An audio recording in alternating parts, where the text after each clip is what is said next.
This conference will now be recorded.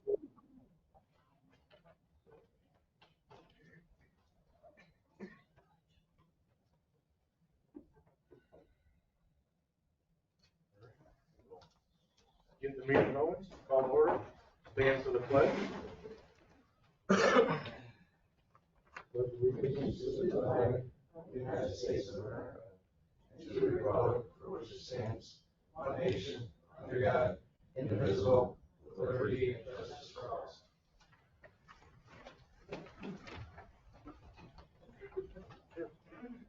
All together today, important business for the people of Owego. Grant us wisdom, compassion, and understanding. Amen. Amen. All right, first up tonight, a little different than usual, we got a public hearing on 122 Green Street, unsafe structure. Anybody here to talk about that? So, Mayor, I don't know when you want to hear from the code officer, just, what this is kind of about. And then it appears no one's here representing the property owner, but we do need to enter into the hearing record just information from the code officer. I believe there's a report that you put together at some point for this property. Just talk about that. That needs to be brought in the minutes of the meeting. Just make sure everything's being appropriately included in it. So, go for it, Mick. All right. On March 11th, 4:15 a.m., I got a call from the sheriff's department about a house fire at 122 Green Street. There was massive damage to the property, and we ended up placarding the house at 7 a.m. in the morning because the whole back side of the house was destroyed. The interior was pretty burnt, went through the roof. I don't know what's holding the structure up right now, to be honest with you. Came back as a accidental fire from the report from the sheriff's department or the fire department, and it was caused by a plugged dryer vent, which ended up starting the fire. But nobody was hurt, no animals were hurt, and it's just a matter of public safety now that we want to take it down. If somebody does get hurt. And then, Mick, I think back in, May, sent a letter to the property owner just ordering her to remedy it, right? Yes. And then you sent a report to the village board, I think actually at your August meeting or July meeting, and recommended that the board set a public hearing for the purposes of considering whether to declare this thing formally unsafe and then proceed with a court action to get a judge and permission to demolish the structure. So under your local code, it does require you to serve notice of a public hearing on the property owner at least 10 days before the date of the hearing. And we had to hire a process server to do that down in Florida.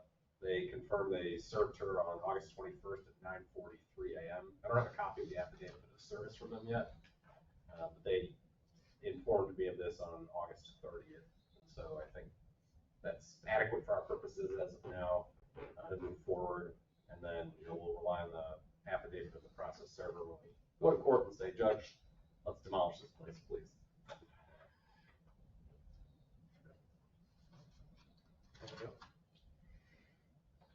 No, pretty straightforward. I think Rod just referenced that report that Nick had put out of the village board last time. Got it. Then later in the meeting, hopefully on the agenda, there should be a spot for authorizing actually declaring it unsafe, and then there is not. We can add it. You don't have to do it tonight if you don't want to. No, let's do it at the next meeting. But Do we want to add it? okay. Okay. So should we? I don't know if you want to let anyone online speak or not. Yeah, is there anybody? Anybody have anything for the public hearing? Okay. So 7:06.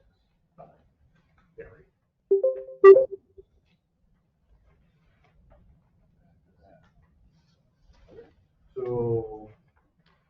declaring it unsafe, that's a motion, right? Do you wanna do that now? Get it out of the way? Yeah, so 1 second, just pull in Then we'll language do here. public So comment. you are going to have a motion to declare the structure unsafe, order the property owner to repair the structure within, I would say, 60 days. We will provide her an opportunity to do that one kind of last time. This is a formal village board order. And then, so the motion is to declare it unsafe, order her to repair it or demolish it within 60 days of today. And then if she does not do that, authorizing Kaufman and Gerhardt to commence a lawsuit in Supreme Court to compel her to either demolish it or authorize the village to enter the property and demolish it yourself. Brandon, you got a letter, is that too fast? Yeah. And with that also, we will say that we'll notify her. Yeah, we will give her a copy of the resolution once, or the minutes of the meeting, I guess, once those are prepared. Or just a letter, so telling her that we did all this properly. Okay. So moved. Do we have a second? Second. Okay, any discussion on that? Fran? Yes. Terry? Yes. Charles? Yes. Rusty? Yes. Laura? Yes. Dave? Yes. And yes. Okay, that's done. So let's move on to public comment. We got. Okay. Terry? Could have given these to you earlier, but I didn't have a chance to want to, first of all, thanks. So I want to thank the board for, again, last time we met, allowing us to form an ad hoc committee to restore the Riverwalk using, the Riverwalk for, reasons, following flooding events that we have 2 or 3 times a year on the Riverwalk. So we met, Monday, a week ago, and we, about 6 of us were there. Kevin Benjamin, the hero who did the silt removal previously, Kevin Millar, Wes Ernsberger, Terry Van Hall from the board, Missy DePew, and myself. We established that 3 solutions, sequential solutions needed to happen. First of all, enhancing the drainage from the current along the walkway, so when there is water and silt, it can go back into the river if it will do that on its own. And step 2, then remove the silt, and third, cleaning the entire Riverwalk afterwards. So we set about to make plans for that. We met on Saturday after having trenched several areas to allow the water to recede the next time around, whether it be through rain or through the fire department washing, whatever the water source, so it would have an egress. And so we jumped the gun. We did it before Saturday, so we stood around saying, we did a good job. Let's see what happens in the rain. So it was a profitable meeting we had because of 2 things. We got to talking about what the history of the Riverwalk was, where we're going with it, what we want to see for the future. And the number of people used the Riverwalk, and they were from Virginia, from Colorado, from all over. And I want to say that I thought of the Riverwalk for myself, for local people in the past. I thought it would be nice for economic development, those words you hear all the time. But until you meet the public from other places and they're so happy that we're out there working to make it nice and they're so enjoying the Riverwalk, it just, it's a matter of pride, and so that made me want to, and others want to do even more to, as you see the picture that I have down here, there's an area that's been kept for the board to see, that nobody works on because they want they want it to be seen that we need help, that this is what it looks like when nothing is done, And picture number 2 is what it looks like when something is done. So, but the area to the east, in the left picture there, is one in which heavy equipment and all kinds of help would be needed, not just by volunteers. So it's a future discussion, and we're willing to, proceed with that discussion. But wanted to let you know the status. The equipment that Fred Ulrich was so nice to want to create for during the winter with the blade that pushes the silt. Unless there's a way to remove this silt with that machine, we see that as causing more harm, that we could better do it ourselves with shovels, because it's just going to push it in the trenches we dug. So, so that's where we are with that. We can follow up with him too. And Fire Chief Eric Hawkins, thank you for introducing him to me. Wonderful. Sprang right up and said, yes, we will do this. We will take the Kubota and we will have 2 members, one holding the hose and the other, scrubbing or whatever the machinery does to clean the river walk. I called them off because our trenching hadn't been done. Which was a mistake because the trenching ended up being done. And so he will get back to it by the end of this week, he is hoping. So thank you so much for all your support, moving ahead, and always open to suggestions. Thank you guys for all the work. Any other public comment type stuff? Are you gonna be opening the floor again later for public comment? At the end, yeah. Thank you. I don't know if it's something you guys can deal with, or if it's something Fred has to get a hold of DOT with, but when you come up off Lackawanna Avenue to go right onto Southside Drive, there used to be a yield sign there. The yield sign is gone. Okay. So you get a lot of people coming off of the highway when you're coming down, trying to get over there to get in the lane to turn on the bridge. They're just zipping right up. It's gonna cause an accident. We'll let him know.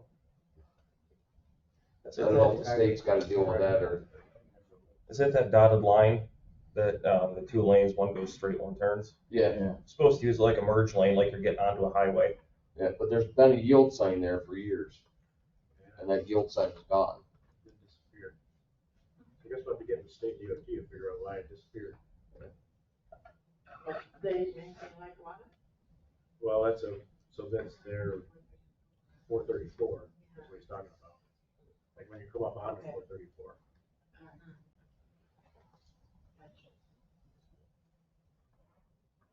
That's it. That yield sign is not incredibly effective because there's a lane coming up. That's the right lane, the lane coming straight on 434. There's 2 lanes there, so it's not yield anyways because there's 2 different. Yeah. Should the yield go straight? All right. Any other public comment? Kevin? Yeah, I came mostly to speak about the repeal of 195-32 of the floodplain law, and I'm concerned that we would be losing informed citizens' opinions about the floodplain issue, and I'm kind of curious why this is on the docket. Talk about that when we get there. So.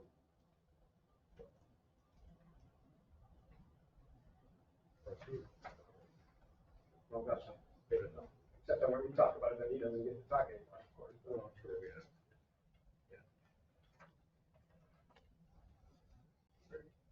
Any other public comment? All right.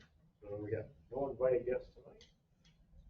Oh, Oh, we got Aaron's up we have there. Erin Zipman as an invited guest. Okay. She's Well, I know who it is. Where? She's on by Aaron. What do you have for us tonight? Hello everyone. We just wanted to give an update about the Energy Choices Owego campaign. I know last time I came on to give a little overview of what is in the campaign. we wanted to let people know that we're moving forward with the so as a recounting what I had said previously, the Energy Choices Owego campaign is trying to connect residents with information and financial resources to do energy improvements on their home, which is like weatherization, updating their insulation and air sealing, installing a heat pump, getting a free energy audit, and then also the ability to subscribe to community solar with our partner Nexamp. And we've gotten to a point now that we will be able to send out mailers to everyone in the village to explain exactly what community solar is, what this opportunity means, and how to sign up. Because anyone in the village can get a 20% savings onto their NYSEG bill when they subscribe to community solar. And so we just wanted to kind of give that update that there's going to be a mailer around. I know that there's been some other solar companies in the area, and we just want people to know that Nexamp has a very decent discount, or savings rather, and the village has been working with them, and they are legitimate because of course there's a lot of scams out there. So we wanted people to be aware that that mailer will be coming probably by the end, in a very like in the longest term, probably by the end of September, perhaps even earlier, and that's kind of our estimate. I don't know if Laura wanted to add anything to that, but yeah. Now, is that going to have the village's address on it? Yes. Identify that it came from the village? Yes, it's going to have we got Mike's signature on it as well, and the village logo, and the return address will be 22 Elm Street.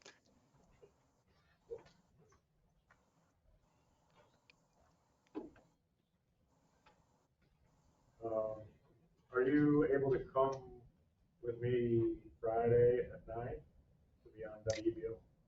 Yes, yeah.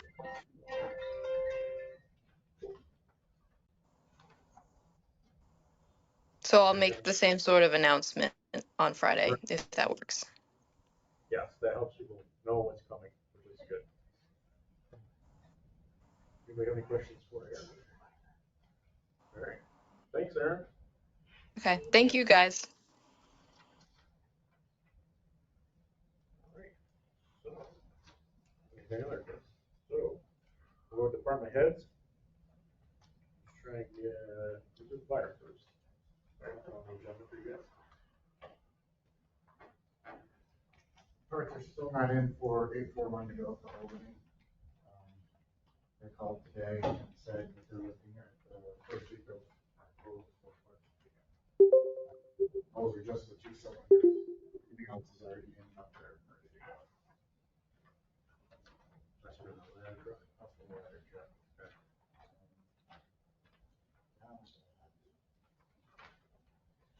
We covered fair for 3 events. Participated in the Nichols Home Day Parade yesterday. And I'd like to thank Fred and his crew for coming out to station number 2 after we had an incident with a member fall on some old drainage. He broke both wrists and his nose. So there's a report filed, and Jim took care of all that, thank God. But Fred had it all replaced within about 10 days, 10 business days. So I appreciate the quick response getting that done. I was on COVID when it happened, so I couldn't be there, so I'm glad Fred was there in my absence. Other than that, everything's going well. Okay. Anybody have anything for fire department? I'll see you in the morning. Yes, but we're on. Yeah, right, it's Tuesday, it's weird. Okay. Sewer? Okay, for the month of August, we brought in about 497,000 gallons of septic and grease, for about $32,000 of revenue for processing. A couple years ago, the Centers for Disease Control and the Water Environmental Federation approached us to have us send out samples so they could test those samples to a predictive measure of diseases running around in the village. Well, just a few months ago and just a while ago, for us helping them out, they chose us to get a free sampler, auto sampler system. Includes the fridge, the controls and everything, which is about an $8,000 to $9,000 value savings for us, so good things come to them. And I wanted to bring to the board's attention or to reinforce an idea that in the last 4 to 6 months, there has been an outbreak of brownouts, dirty power, half power, becoming a major problem. I talked to some residents when we were around. People are losing their TVs, their fridges, air conditioners. Just recently, in the past few months, we've lost probably $5,000 to $6,000 worth of equipment that we had to replace or hire somebody to come in and help us. And I was just wondering if the village was going to approach NICEAG to find out what's going on, to see if they can test some stuff. You know, you can try and pass them, so I didn't know that was going on. It doesn't seem to be happening like when there's a storm and stuff. It's happening at all times. We had one time where a storm did cause something, but just a week and a half ago, perfectly clear, sunshiny day, no wind, no nothing. All the south side got hit with the dirty power, and that destroyed 2 of our motor starters and our gravity belt thickener, and it destroyed a 70 amp breaker. All 3 of those together, approaching $1,000, $1,500. Calling in a company to come in and try to diagnose, that got expensive. And because we couldn't take anything in besides our own wasting, we had to shut down haulers for almost a week, which probably cost us $3,000 to $4,000 or more. Is that because of like car accidents and stuff hitting the? We don't know. Any residents approach NICEAG about the problem, and they're like, oh, that's what happens.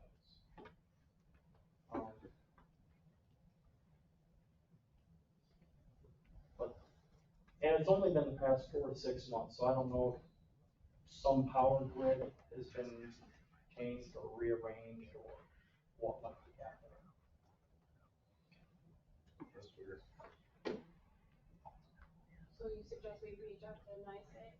Yeah, see if they can get some crews and test. I don't know, like this is, they can test, see if things are, especially south side seems to be affected more than anywhere else, even though the flats have been affected. Turtletown was affected. It was actually.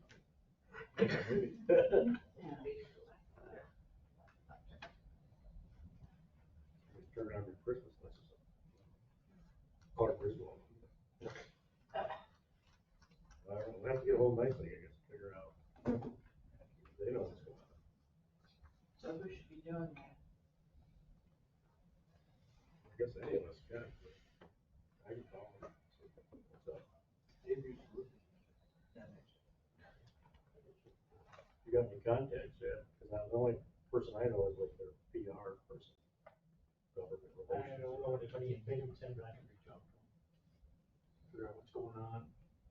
Maybe they can put a monitor in place to see what the issue is on certain transformers. I wonder if Rick has any contacts still. Rick doesn't really know any of the new group that's up there. He said try to get a hold of the head office in Broome County, Okay. I think. Because I've got the girl that deals with the local governments. Like I got her number, but she's not a technical person, but she definitely knows who to ask. So they can figure out. I had a question about, so the CADMIS is the energy audit for the plant. And, so this year we kind of ran out of time and the money ran out for us to get like $262,500. And if we had gotten that money, our intention would, like, one of the things we were looking to do is put that money into the plan as, energy upgrades. And you would have to have that energy audit first to get the recommendations of how to use the money. So,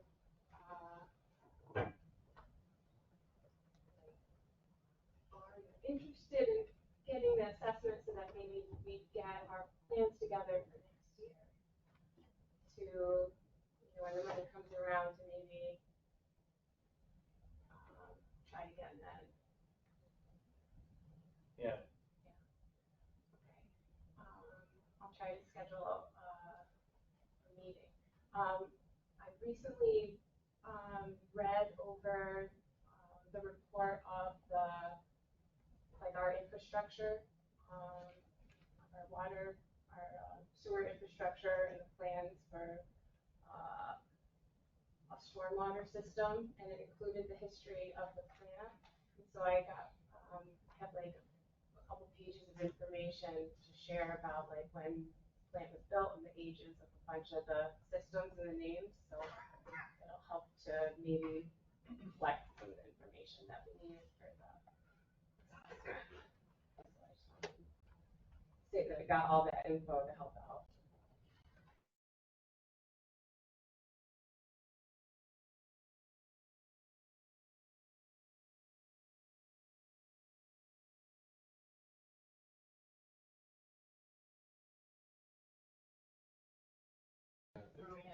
Yes, that's what No, we don't. No, you Oh. It was a brown out. don't. Yeah, yesterday. Oh. While you're doing that, Mike, I would 12 like to ask her a question. Sure. And I should be doing this offline, that waste our time here now, but we do have the property from No Bloodies now. Are we sniffing at making the exit road out of our collection? That'll be something that we'll be going through and discussing over the fall through winter, because it'll be a project that we'll have to try to rope as many people as we can. Left time, so we'll have to what? Have to try to rope as many people as we can in that know how to build the road. Fred has talked about it. We do have a state guy that we can contact, try to get some. So we're thinking about it, we're moving on. Yeah. Moving along slowly, thanks. Should we talk about on the agenda, we have discussion on new truck purchase for the sewer department. Let's do it. Should we do that? Cross it off the list. There's one more question over there. I was just gonna ask, so if the rolling grounds are related to NICEAG's issues and they're causing damage to village property, who's paying for the repairs and the replacements? Because is that coming out of our pocket as taxpayers and sewer payers? Or is that being billed back to NICEAG since it's their problem causing our issues? We'll have to figure it out. It's a good question to pose to them. Yeah, like Nate says, it could be an insurance thing too. A lot of times, that stuff's going to our insurance. They're gonna deny anything. Well, yeah, they'll deny it first, then I get nice things. All right, so should we talk about the truck? Gladiator. Yep. You guys want to talk about it? We got a quote, 46,000.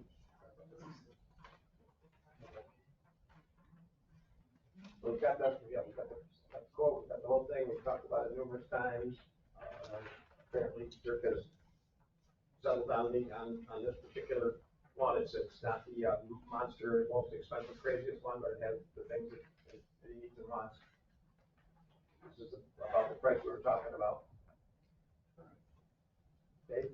I've met with Dirk and we've had several discussions on this. He's done some research and checked into Ford's, Chevys, just the basic front of the mill pickup truck, four-wheel drive, stripped down model, and they're actually $10,000 more than this one is. He went back to the drawing board. He was looking at the Mojave, which was a higher end, and he's stepped it down to the lower end class, the bottom line, with just the basic needs, such as, trailer towing hitch, heavy duty front axles, gear ratios, things like that. Something a work truck would need. I'm satisfied with what he's done as far as cutting this back and what he's also done in the past with the budget. So he's been working with us, man, what exactly they need, from working with me, what's in need of this truck, what type of truck they need, what it's gonna be used for, and he's spent a lot of time planning it out, so. I don't have a problem with it at this point. Dave, I think Terry has a question. Yeah, could you just explain the very last bottom one, Oh, 4 yeah. additional gallons of gas for I did. 1,800? I did wonder about that too myself. Yeah, it's right on the very bottom of it. We were Last like, line. what exactly does that mean? Take it back to the rail company, not the rail, you pay more. If that's what it That's what it says, it's a Yeah, four they're probably additional. giving enough gas to get home. Does that mean the truck holds 4 more gallons of gas, or is that just? Well, we were confused what that meant. Is that like Look at an this extra sideways. large? Look at this sideways, that line goes to 0, it doesn't go down there to the 1,800. Okay, that's good. That's good. That's the destination. That's the destination, okay, the destination. And that says it to the far left. It's hard to tell, and it's like, that's a lot. Yes. That's all right. Right, they should put lines on these things. They should, thank you, Dave, for clarifying that. I You're right, really that's what it is. Rusty? So, we talked about before, we know where the money's coming, we have the money budgeted for this, we know where it's coming from? Right? Yes. We're set, we're down in reserve, it's not something we have to do X, Y, and Z to get. Well, then I'm just gonna do it before Dave does it. Well, I'm still doing it. I'm gonna move that we purchase this vehicle from these folks not to exceed $50,000. So you wanna take that right out of Dave's money? We should say where we're taking the money. For equipment? Yeah, but where the money's come from, out of the, was it out of the budget? Well, It's the, Budget. replacement fund, what is it? vehicle replacement fund, the GJ.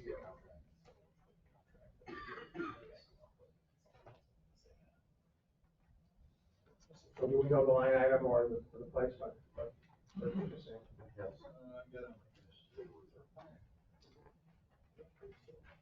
This is just a quote, this is not a contract. This is one word. Your contract number exists? Yes, it is the reserve for sewer equipment, GJ. So it is a reserve fund. So it'll be subject to permissive referendum then, Yes. so. Okay, well, that's what I was wondering, so we had to do that. Dirk, is this off of a state contract or like? This is a state bid through McGuire, which, There's Fred has purchased the vehicle, same. Do you remember if I looked at it back then? I was just trying to find the state, because there's a reference to a state bid number, TB 4083. I'm just not seeing it online. So, we just need to identify that it's a New York State bid, TB 4083, piggybacking purchase in the resolution, so that way it's clear why and how we are able to do this without bidding.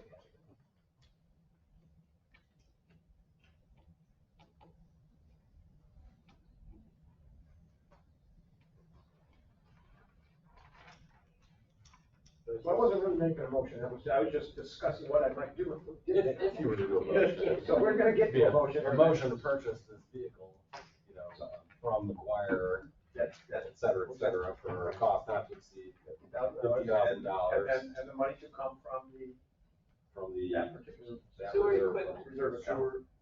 Reserve, yeah, and then it needs to So reference 951 GJ. piggybacking off of New York State contract TB 4083, all subject to permissive referendum. That's two. There you go. We're gonna need a second on the motion. I'll second that. We got it. We have 3 seconds. Oh, 3 seconds. That's how much longer we're gonna talk about this, 3 seconds. Right. Okay. What vehicle is this gonna replace? The 2012 Dodge 2500 that is currently just kind of collecting dust and rusting away. Any other weeks are locked up. Any other questions about the truck? Carl came with crazy ideas for snow jobs. Yes. Terry? Fran? Yes. Dave? Laura? Yes. Rusty? Yes. And yes. Well, we have to wait 30 days for the potential permission referendum to show. Yeah, and Rod has, the clerk's office has to publish a notice to the paper saying, you know, this resolution was just adopted subject to permissive referendum. Anything else sewer department? Going back to the fire department. Any update on our roof? Oh, yes, we signed the contract with the contractor last week. Okay. So hopefully they will give us a schedule very soon. And hopefully it will be by the end of the year. It's gonna be done before winter, hopefully. That's the goal. It's only been 6 years. It's only been 6 years. Only that. Well, the contract is signed and sent back to them. So. Which is a lot farther than we've already been.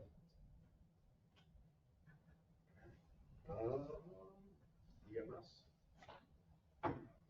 I don't have a Safety fancy handout programs. report. Thank you, Eric, for the reminder about the county fair. For the first year in many years, the Owego EMS emergency squad volunteers were able to man the ambulances every day of the fair just by ourselves with no additional help. So kudos to all our volunteers to step up to the plate and we're at the fair and was able to help us with that. So thank you. As far as our vehicles go, 2031 is doing good. Just had an oil change. 2032 is back at the dealership. The vacuum pump is being replaced under warranty, and the ERG valve is being checked, so it's having some engine issues. Okay, yeah. 33, we just got that back. The valve's the AC unit, and parts were replaced, and that was fixed, so the AC is working currently. And 2051 just came back from getting the rust repaired and body work done, so that way it'll last us at least another 10 years going into the future. So it's some preventive maintenance. So that was good.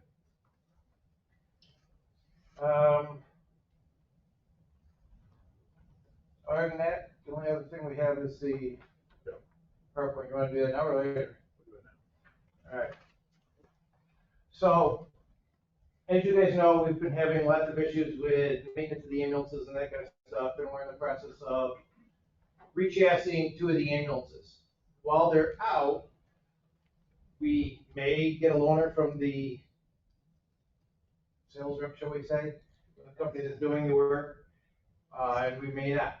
And the more we dig into this process, there's a greater chance that we may not. So we've been doing some homework, and we found a agency that is putting their old ambulance up to bid. So they're gonna sell their old ambulance because they got a new one. And so Paul was generous enough to put together this PowerPoint for us so I can kind of give you an idea of what it's all about. We can talk about it and go from there. So obviously, as we know, currently 2 of our diesel ambulances are at the end of life or beyond. So we're in process of waiting for our turn to come up in the line to do the rechassing. Our goal is to try and do 31 through chassis as well after these are done, but the vendor's very busy and, you know, it's a struggle to try and get these things done. So we're looking to shore up our existing fleet. So we already have the vehicles for the rechassing. We've got the chassis, so we're just waiting for our turn to be able to have them do the work. We want to be able to keep 3 ambulances in service, right?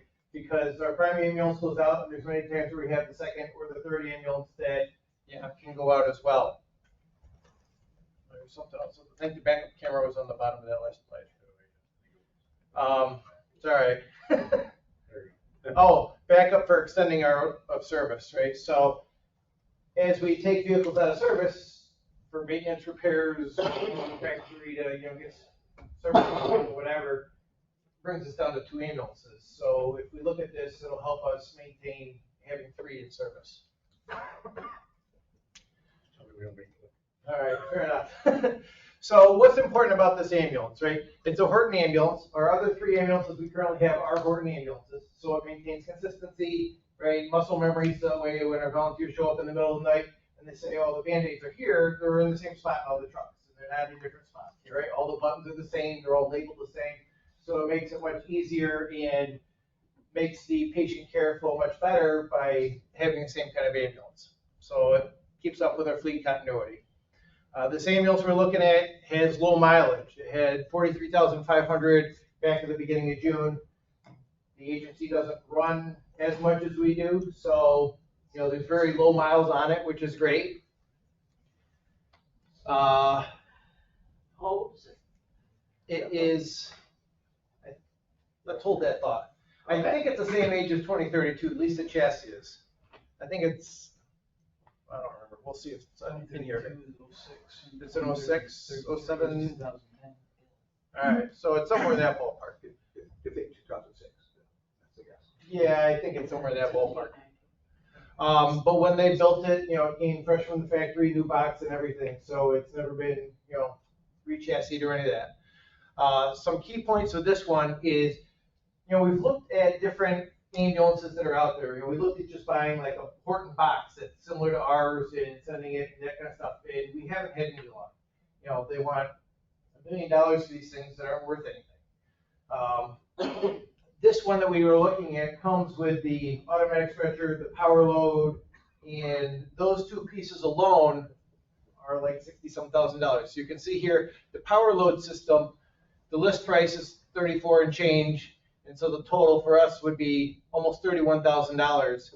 That's if we bought a new power load system. So if we just got another ambulance and we just put the load system in to pick up the stretcher, not including the stretcher on the next slide, that's $31,000 just for that system new. So on the next slide, it talks about the, oh, maybe it was, all right. Wrong way, went the wrong way. All right, thanks. You're having a good time with me. We mentioned, it is a Horton ambulance, and it comes with a power stretcher. Now, the power stretcher, new as of 8/27, was $33,500.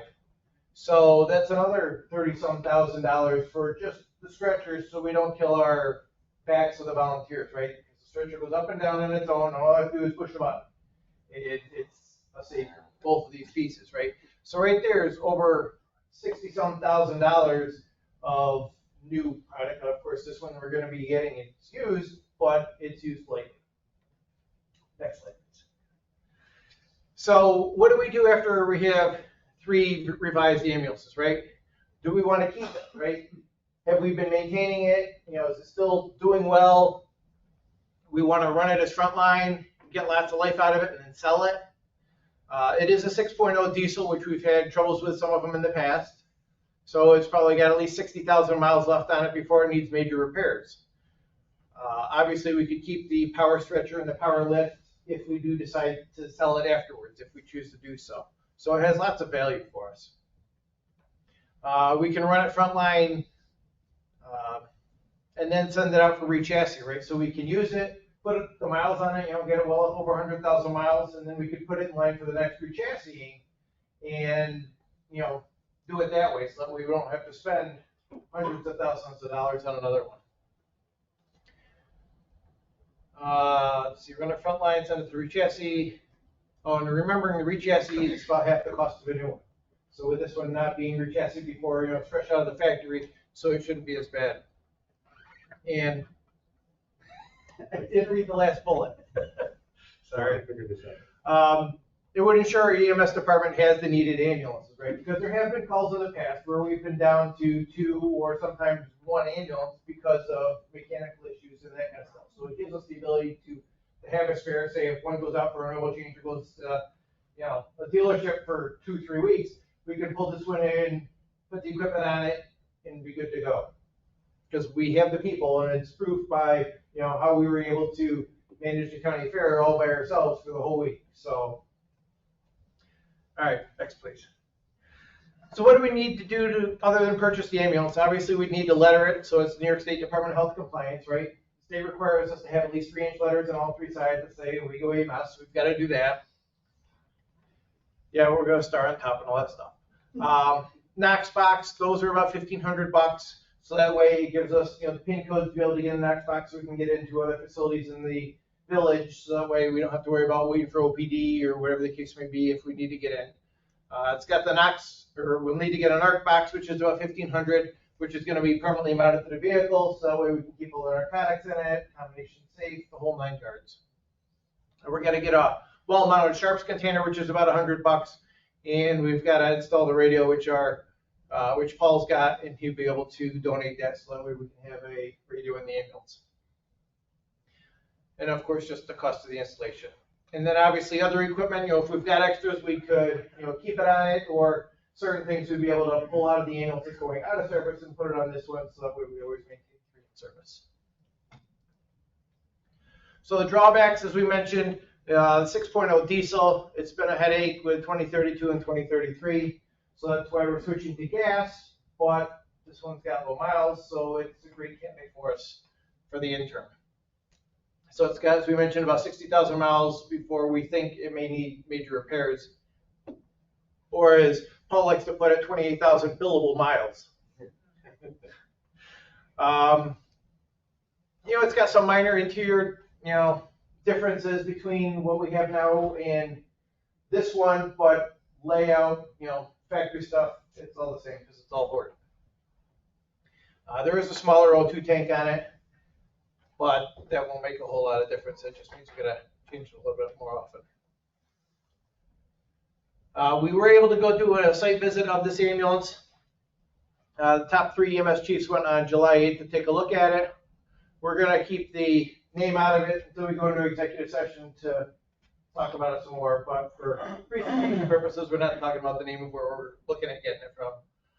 There's many agencies that are in the same boat looking for ambulances, because obviously during the whole COVID ordeal, they stopped building as many ambulances and things started slowing down, they didn't have the people, so almost all the EMS agencies are scrambling from some sort or other to get more ambulances, because they're all ending up with high miles and lots of wear and tear. So we went and took lots of pictures of these. There's some minor war wounds on this ambulance, like broken lenses and scratches and that kind of stuff, a little bit here and there. There's a little bit of rust, but there's no major mechanical issues or anything like that. We would be willing to go and make a second short visit to make sure that there's no changes. If you guys approve of it and think we're on the right track, we can go and do that. So this is the bid advertisement that they sent to us. It's a Horton 2010 Type 3 ambulance, E450 diesel. It's in good condition, approximately 44,500 miles. It's being sold with the power striker stretcher and the power load. That was purchased in 2010, and the loader was in 2012 that they purchased it. They were both serviced in October of 2023. No other equipment's coming. It's being sold as is, no warranties, that kind of stuff. We can inspect it anytime we want. And we need to have our bids postmarked by September 25th if we're interested in moving forward with it. And obviously, it's got to be marked ambulance bid. So a quick comparison. So as I mentioned, we've been looking online to try and figure out, what's our best route. Do we buy, just an old ambulance with a Horton chassis and send it and get a refurb, or what do we want to do? We came across this one recently, which is a 2011 E450, which is similar to that one. Obviously, it's a different color, but it's got 90,000 miles on it. So significantly more than the one we're looking at. And they're asking $52,500 just for this basic box ambulance with no power load and no stretcher. So that's another $60,000 for those brand new if we were to go this route and buy this off this guy's lot. So just to kind of put things in comparison. So here are some pictures of the ambulance. You can see it's got the chevrons on the back. It's got all LED lighting like we currently have in our ambulances. It's got the arrow stick on the back. It's got the heartbeat, the star of life on the side. Same, passenger side door for the box. If you want to just flip to the next one, you can see, what the front of the ambulance looks like. So it's very similar.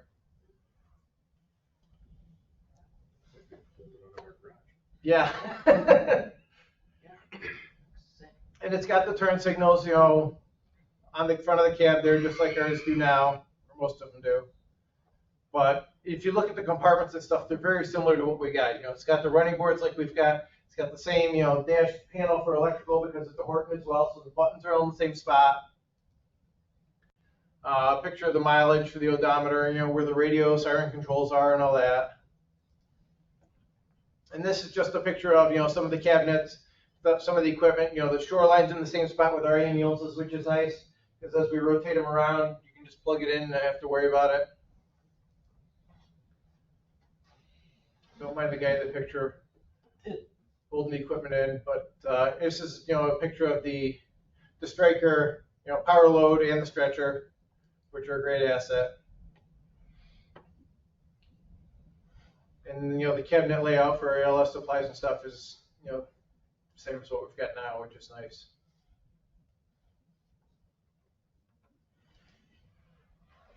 Then it's got the CPR seat.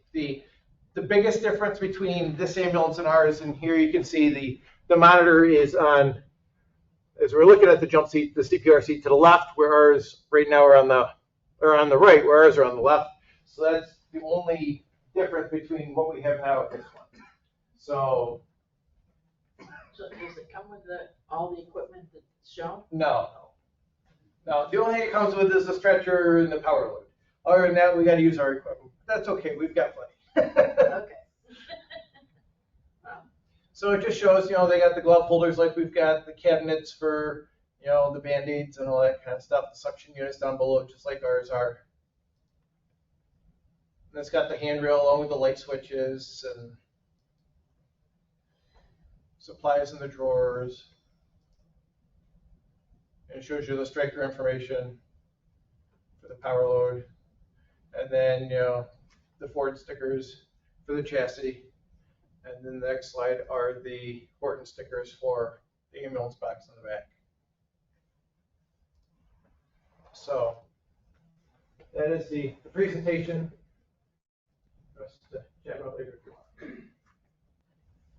Any? Yes, absolutely. So the one you want to buy is a 2010. Correct. How much is it? That's to be determined. It's a sealed bid. Around, It's a sealed what do you bid. think? Around in a range I think that's our that they would. topic for discussion later. We may have to talk about here.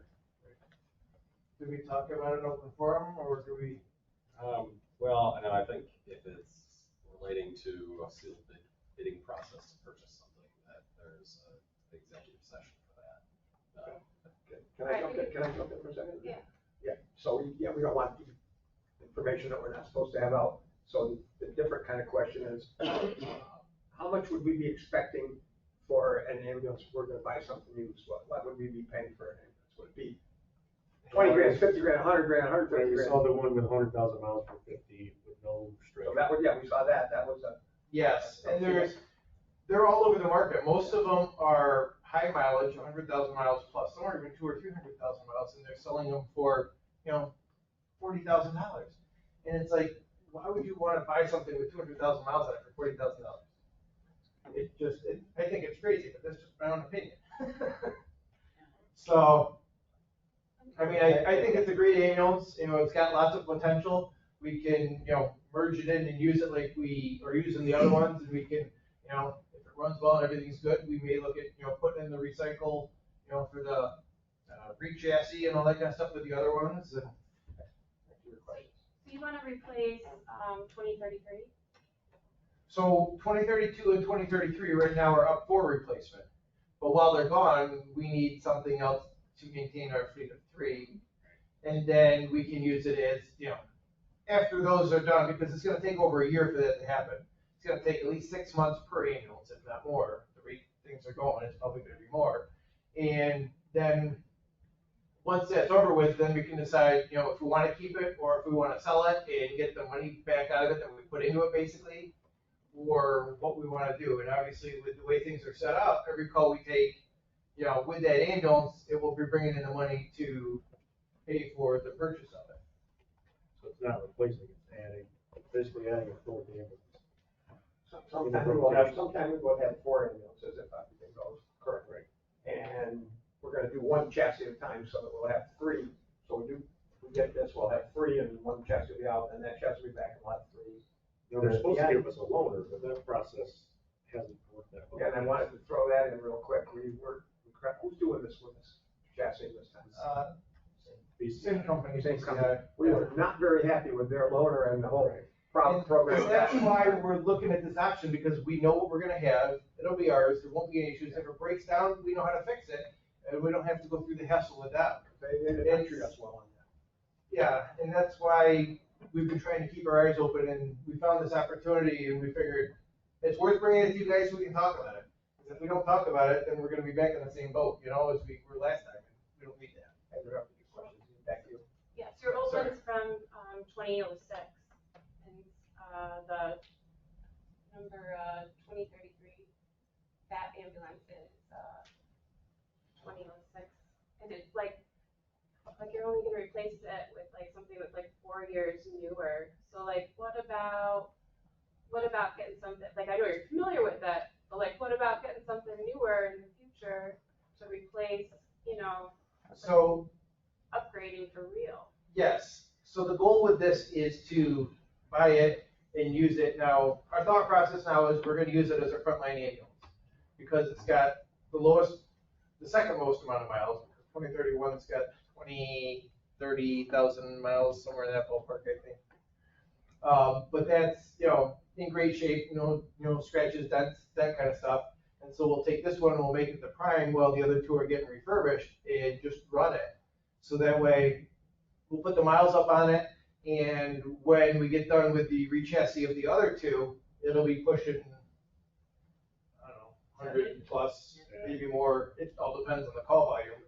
But the goal is to run it and then put that in the line for re-chassis. And so it may be a short time that we may have the 4 ambulances before this one would go out, and we'd still have 3, and at that point, 2031 would be prime, and we'd be running that one up, and just keep the cycle going. So that way we always have one, in theory, that's either, getting refurbished or getting ready to, or anything like that. Because the other piece is that with the ambulances and the electrical system and that kind of stuff, obviously the electronics age out over time, so that's something else we're gonna have to take into effect when 2031 comes around, as far as the re-chassis and that kind of stuff. So that's why if we're able to get this one, we wanna put that as the prime and run it, so then we can re-chassis it if we wanna keep it, and then use 2031 next.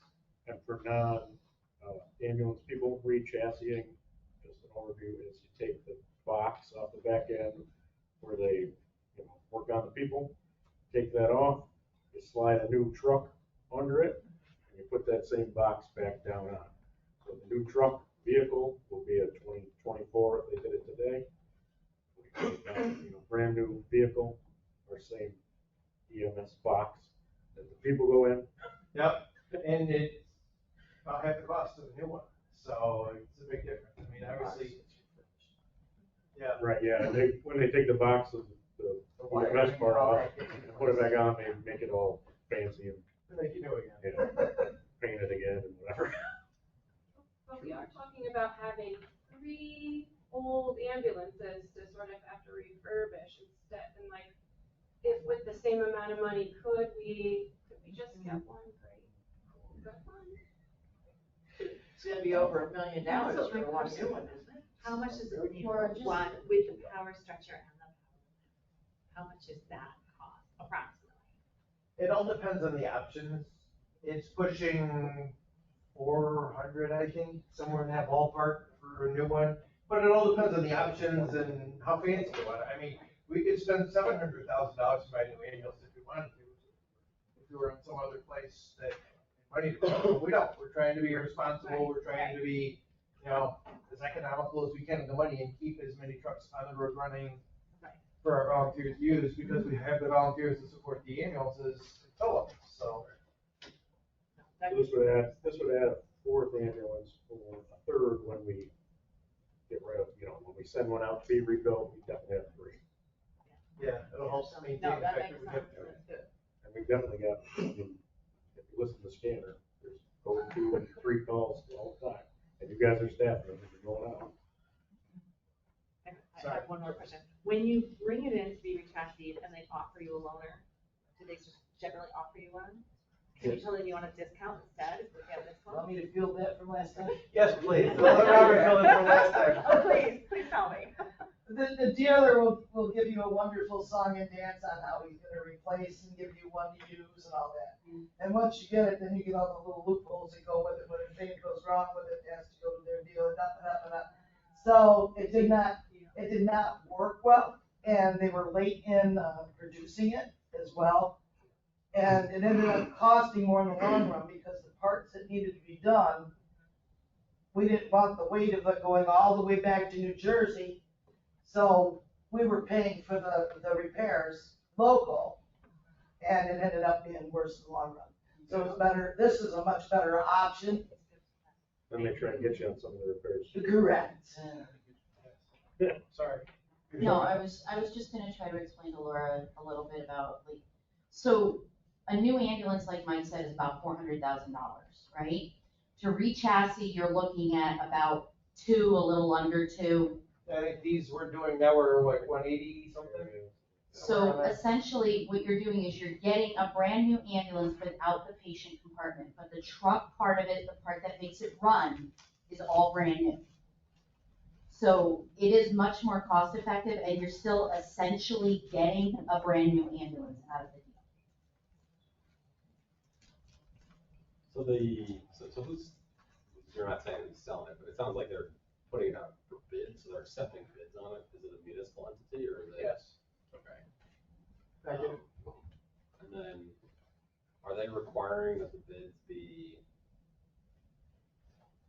like, when are they requiring to close? Because if the September, yeah. Are you asking the village to borrow money or to pay out of pocket for this? Yeah. Hanging out of pocket, because there's more than. Cash on hand to pay for the. Yeah, we do. Because we've got the money in the bank for the 2 refurbishments, and we've got money for this, and there's extra. And there's extra. I'm just thinking, like, if you said, okay, let's, put a bid in, I mean, unless you folks actually authorize the purchase of this vehicle versus. Oh, yes, all right. Any bid you put in is contingent on you approving it. You got plenty of money. Right. So, because, basically so looking again, I know I said earlier, like, oh, contracts, I feel like you can talk about this in the private session or executive session, double checking myself.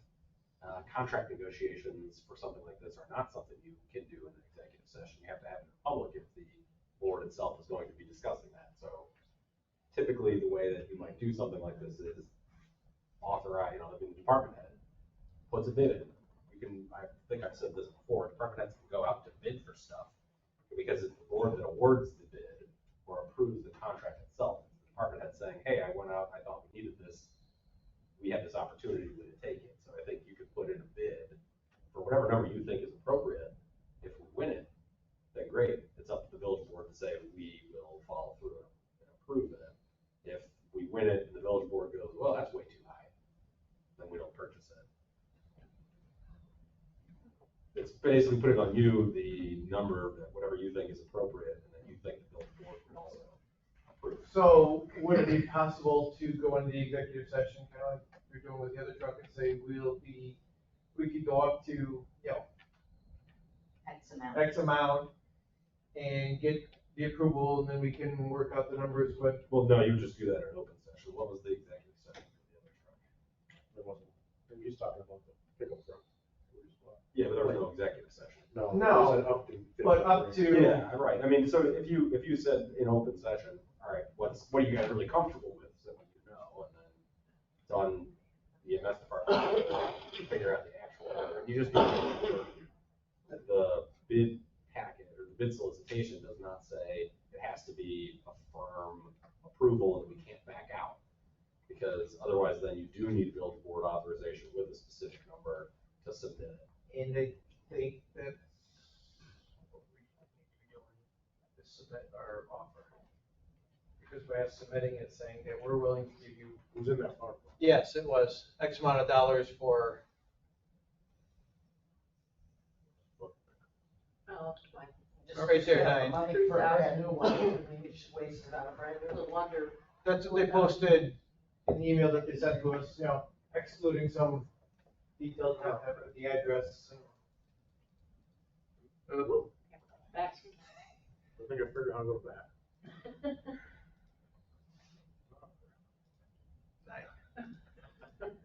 There you go.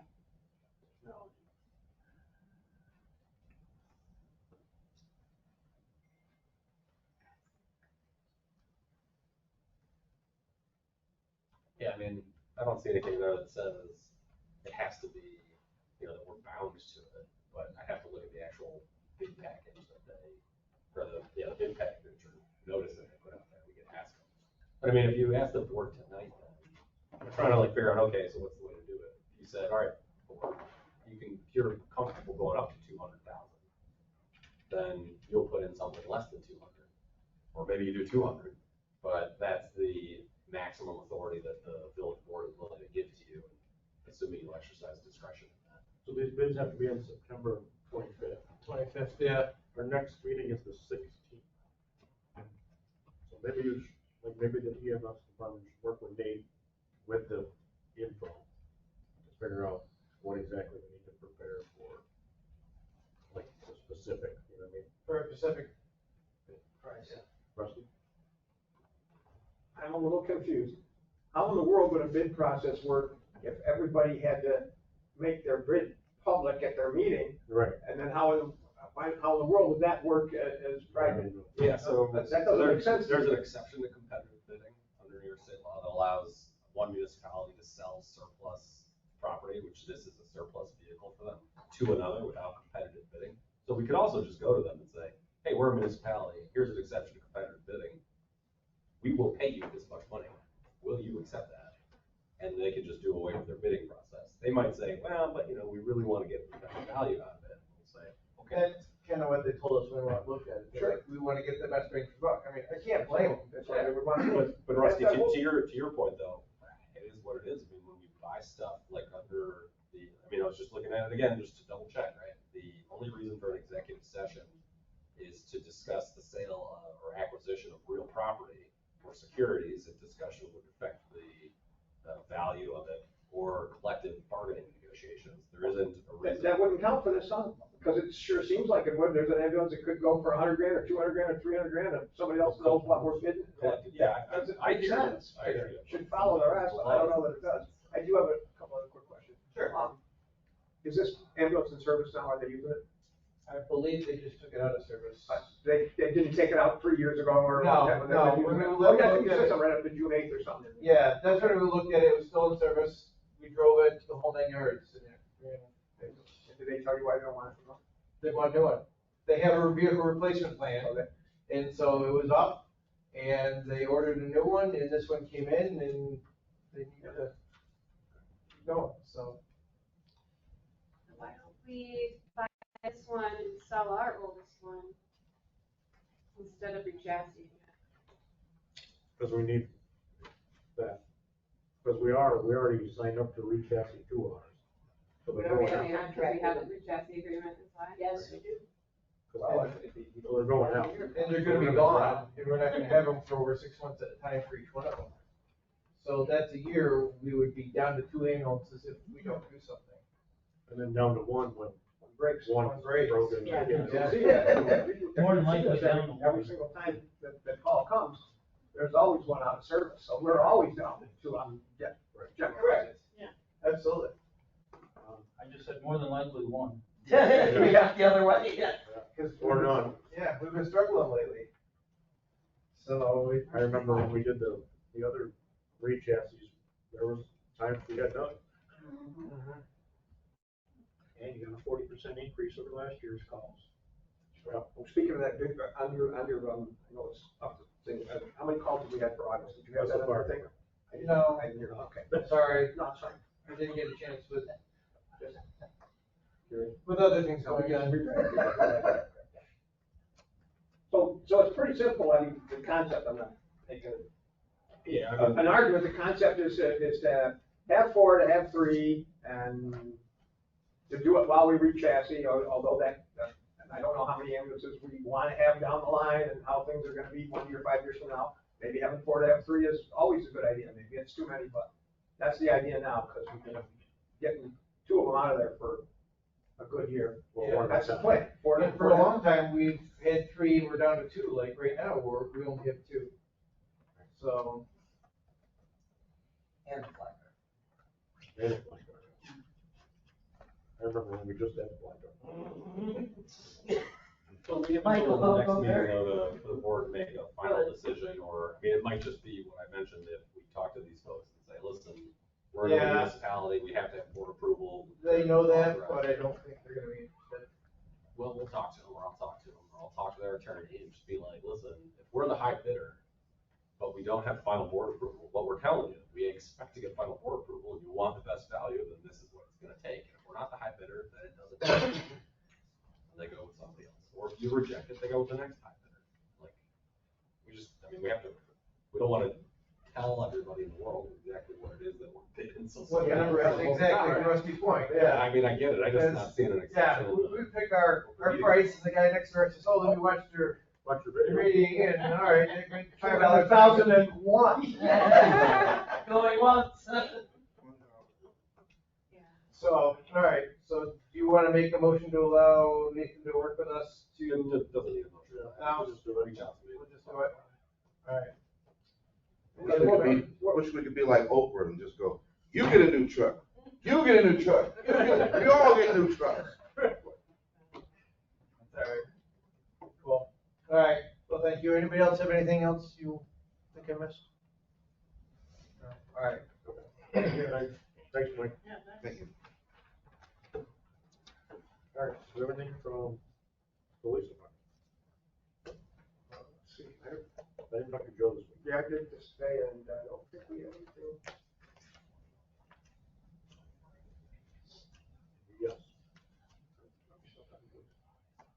On the police, yeah, we should. Well, so this would be a reason to go to executive session for Oh, contract PBA negotiations. Right. We've got a final proposal from the PBA, which I think would be appropriate for the village board to review. I emailed it to you guys maybe a couple weeks back. We haven't had another meeting. Might have been more than a couple weeks back, but really. Yeah. So anyway, I'm here. Let's talk about it. Okay. Not now. Yeah. But there'll be an executive session for that. We gotta have one anyway, so might as well. Anyway, it's not, nothing more from the police right now. Okay, should we vote for the executive session, talk about the collective bargaining agreement at the end of the meeting? Yes, sir. Sure, we'll have an executive session. Whatever we call that, collective bargaining. Collective bargaining agreement discussions regarding the police union. And then we're gonna do the other one. Yeah. What do you call it, personnel? Would be matters relating to the appointment, promotion, suspension, discipline, et cetera, of a person within the EMS department. Okay, so what we have in the first executive session mentioned about the PBA. Okay. What was it? Perfect. Rusty? Yes. Laura? Yes. Dave? Fran? Yes. Terry? Charles? Yes. Yeah. But we have another executive session, same time, for the, let's see, Appointment, promotion, discipline, suspension, removal of a person within the EMS department. I wouldn't have said that fast. Somebody second. Terry? Okay. Rusty? Yes. Laura? Yes. Dave? Fran? Terry? Yes. Charles? Yes. Yeah. We talk about 2 persons in that? That's legal, right? Yeah. Okay. Okay. That's all squared away. Anything clerk's office? Clerk's office, let's see, have our $2.4 million in taxes, collected 2.2. Okay. 1 month, so. good for us. The only ones paid at 5%, penalty we put on. That's great. We collect a really good portion. But the state still owes us all this money for the DRI, like $1.6 million. Yeah. We have to pay back, but they haven't paid us back yet. Yeah, we paid it, they gotta pay us back. Yeah. Wait on that, as soon as they pay it, then I can start paying back. Okay. So discussion on Marvin Park Pool handicap ramp. So we got another bid. Should be in your packets. Yeah, it's hard to read. So we got two bids. So this is to replace the concrete, the actual handicap ramp on the, opposite side of the pool there, where the handicap parking lot is. So we got one bid from Huslander for $27,190, which does not include a railing. So by code, it has to have a railing on both sides of that ramp. I haven't looked at it.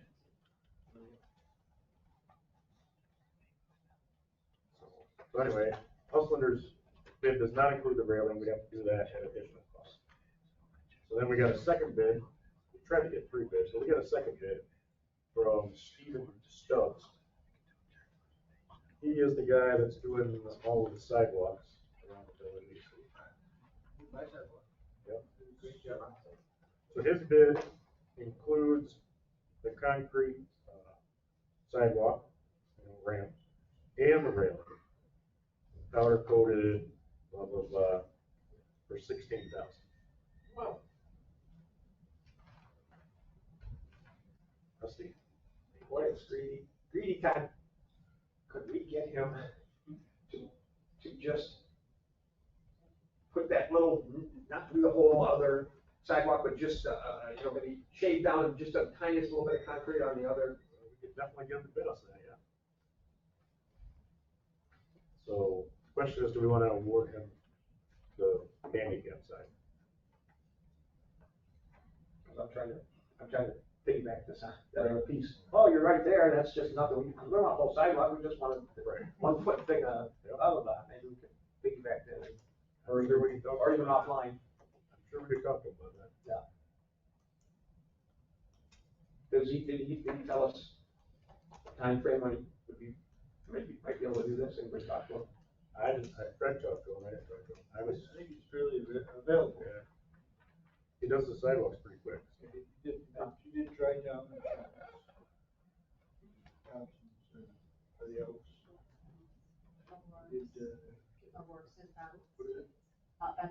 Yeah. So what is the difference between Hustler and that? Yeah, and he includes the handrails. Yeah, my opinion is Hustlander he does excellent work. I mean, it's exquisite, but we're not going for fancy here, we're going for safety.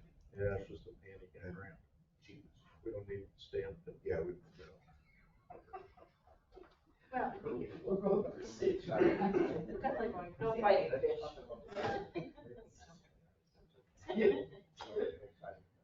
And he'll top oil and brass that is, Right. And that's code. Code says you have to have it on both sides. Yeah. Right now, there's a railing on both sides. There's on both, it's all planned I on. think you were thinking that the ramps on both sides of the building. No. That is what that is. It's railings on both sides of the Just thing. both sides of the railing, and which side are we talking about? The handicap side. The side that hasn't been used for The years. northern, okay. The part that was on WB. On the other side's too steep. And what have we ever gonna do with the other side? We haven't asked them. It's not good here. But we were gonna ask them. Right. You know what I'm saying, that we're gonna see when you get them to just take that edge out there, that one little piece. We'll see what we have to do. But we haven't asked them to quote the other side.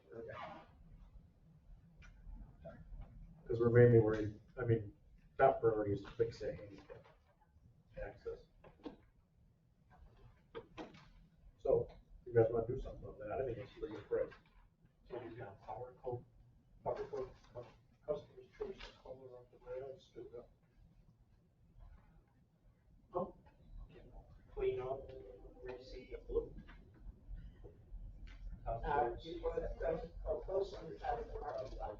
Yeah, that's where I would propose to take it.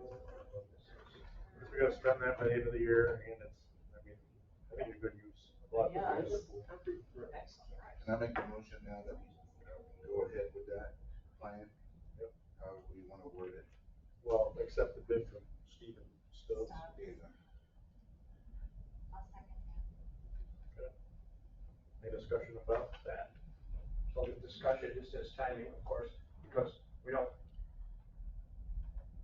Yeah, if this is the price and he's not busy now, and we're getting a good price, we can't do it, because we don't have to do this now, because we don't have to do it again until next May or June, but I'm. Price is material. I just said that. Yeah, yeah, if he wants to do the work now. Fair to strike. Yeah, next June, the concrete could be. You said he wants to do the work right now? Well, we talked to him, I didn't understand. No, he, Yeah, well, I mean, the bid says it. That Doesn't doesn't when say you're what he's gonna gonna do. But that locks him in this pricing. No, that was my question about it, and we don't have to have it now, but do we need to get it now to get this thing? That's my question. Next year, the price will probably be higher. Probably, I would expect. Well, we're dealing with money that has to be used before this year's over. Well, that's true too. Yes. So the ARPA money needs to be spent by the end of the year. So maybe beginning December. Tomorrow, what we can have done today. December 31st, or we gotta give it back. All right, shall we go? Then I could wear a t-shirt when WB&G comes back and I can show them this was done. That's right. Fixed it. I think that would be a good show of like our work too, though, having it done possibly this fall, so that it's more than ready. Expeditious. Shall we vote on acceptance? Jay? Yes. Laura? Yes. Rusty? Yes. Charles? Absolutely. Terry? Yes. Fran? yes. And yes. Very good. So we'll let him know. Get forward. All right, let's talk about. Let me talk about. Schedule a public hearing for the repeal of section 195-32. Yep, so 195-32 is in the Village of Owego's zoning code. It is about special use permits in areas of special flood hazard within the village. And it requires that whenever a building permit is issued in that area, a special use permit is also required from the Village Zoning Board of Appeals. So it's come up relatively recently that the procedure for all of this is pretty clunky. Because whenever a building permit is required within the floodplain, your floodplain damage prevention law is triggered anyway. And the code enforcement officers have to determine whether the applicant for a building permit meets the floodplain damage prevention law requirements for issuing of a building permit or not. If it doesn't, then they're required to get a variance from the zoning board. And if they don't need the variance, they can just move forward. If they do need the variance, then they have to come to the zoning board. Your zoning code says every single building permit has to come to the zoning board of appeals for a special permit, regardless of whether a variance is needed or not. And so that means exactly what I just said. Every building permit is going to have to come to the zoning board for a special permit. So if you want to do something to your porch, you need to come to the zoning board for a special use permit from this law. Now, I don't know why your code says this, especially in light of the fact that you have a flood damage prevention law. I assume before the flood damage prevention law was enacted that, and also before New York State got so crazy about requiring building permits for literally everything, that it might have made sense at the time. But in light of the fact we have a flood damage prevention law and what building permits are required now for practically everything, it seems, that doing away with that particular provision of the zoning code, because you have this protection under your flood damage prevention law already, would be, help streamline your overall process and basically not add this unnecessary, what seems like an unnecessary hurdle to it. That's just was an observation on my end. I've mentioned to the mayor, hey, not sure if this is something that you folks might want to do or not. So we put the law together, put it out to you folks just for discussion. Whatever you do or want to do, that's on you. But tonight, if you want to be scheduled a public hearing on the matter, and then there would be an opportunity for public input, through the public hearing process. Or you might say, no, we're fine with it as it is, or we been as it is for a while, we're comfortable doing that. I mean, to me, it puts a lot of work on the zoning board, and probably if we look back, 0 people have actually followed this law in the history of its existence. So in the new piece of, in the new piece 117, and 117.11, it says that in floodplain development, you have to have a permit to do that. Right. And 195.32 had 3 or 4 things. So I don't know if we've, well, first of all, it's brand new. We haven't thought about it or looked at it or talked about it. So I'm going to give you my regular lecture on process. I'm not ready to have a public hearing on something that just is here. I don't mind that we look it over and snip at it and do a little bit, but I don't want to just, oh, let's go have a public hearing, we're ready. Because we're not, we haven't done anything, we don't know. So I would not prefer to have a public hearing yet, I would prefer to think about this, look at this a little bit, at least those 2 sections. And how foolish is this? I'm looking at, we're not going to talk about this a whole lot right now, but I'm looking at 195.32, and the odd thing in there is it references that the superintendent of public works is going to do things in 3 of the paragraphs there, and we kind of think that the floodplain manager code guy is the guy that's going to do that. So that may be a reason not to have that or to change that. But let's see, we haven't talked about it, we haven't thought about it. That's my opinion. The 195.32 talks about use permits and how we use land. And so a lot of our land is in the floodplain, and that's why we have to have like so many of our buildings be reviewed, because they're people want to build in the floodplain, and that stuff is monitored, and we're supposed to monitor it through because we participate in the National Floodplain Insurance Program. And so we're expected to have these public hearings and have projects be reviewed in public through a process. And this is part of our process about how we do it through our law. And so, and we are required to record that we did the process and keep it in our files and report to FEMA. And right now, the village is in violation with the National Floodplain Insurance Program because of prior building that was done without going through the proper process.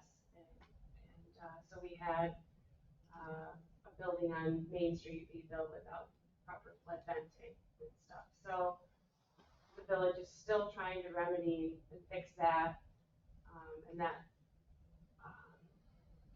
from a violation that we were cited on in like 2018.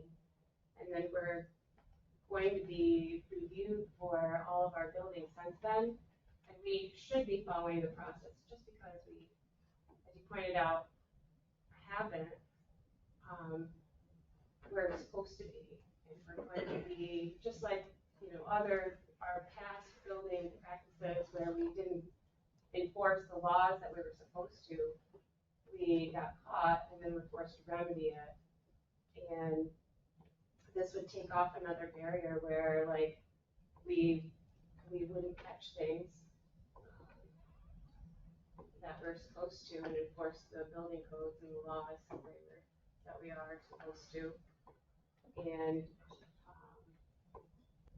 like we could build incorrectly and then have to be forced to correct them. All the people, our residents, like so say, if we have somebody with the DRI replacing their building and we fail to let them know about the flood vents that they might need to do, and then the DRI wraps up, and then like a couple of years later, the building is looked at, and they find out that they didn't put the flood vents in like they were supposed to.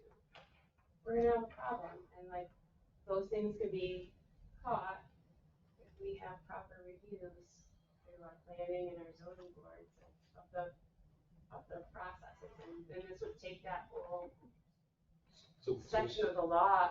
Laura, I would agree with you, right? There's obviously a reason why this law is in there. And I think everything you're saying are things that are valid and need to be considered and discussed by the village board. But you know, the only reason to put this on your radar was to think about it. I don't have any issue with what Rusty said, right? Take your time, think about it. Talk with people. Laura, I think everybody knows your position, you know, about this type of issue. And I was confident you would be a strong advocate for keeping it in there in some fashion or other, you know, as is or modified. You know, so again, I'm not saying you have to do anything. I'm saying this is think about it, consider it, discuss it, consult with, heck, reach out to FEMA and DEC, see if they think that this is something that's required or necessary or useful or not, and then have that continued discussion. But also keep in mind, every single building permit we issue, since basically the entire village is in floodplain, for windows, roofs, decks, garages, anything, needs to come to the zoning board. So that puts a lot of work on them. Maybe they should be more monthly. Okay, so where we at? You can either choose to schedule a public hearing, you can choose to table the discussion and talk about it at another meeting. You can, whatever you want to do. There's no motion. Yeah, or Nate, how about if you put together a suggested, ruling for us, or law? He already has, he's already suggested that we get this piece out and then you put a local law potential to do that. But once again, it was on here for discussion today.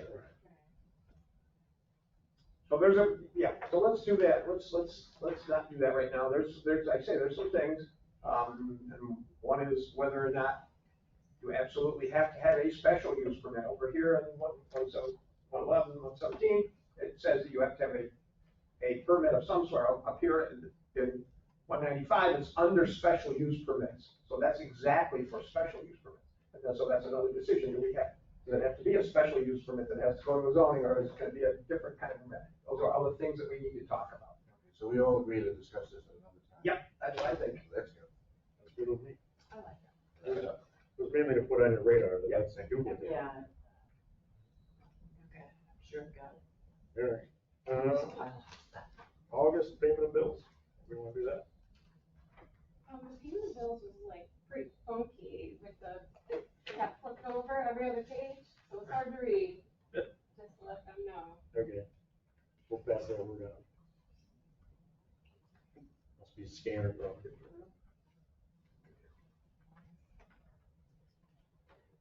That being said, if the mayor reviewed it, and then, anybody else have a question, or are we? Printed out version, which wasn't flipped over.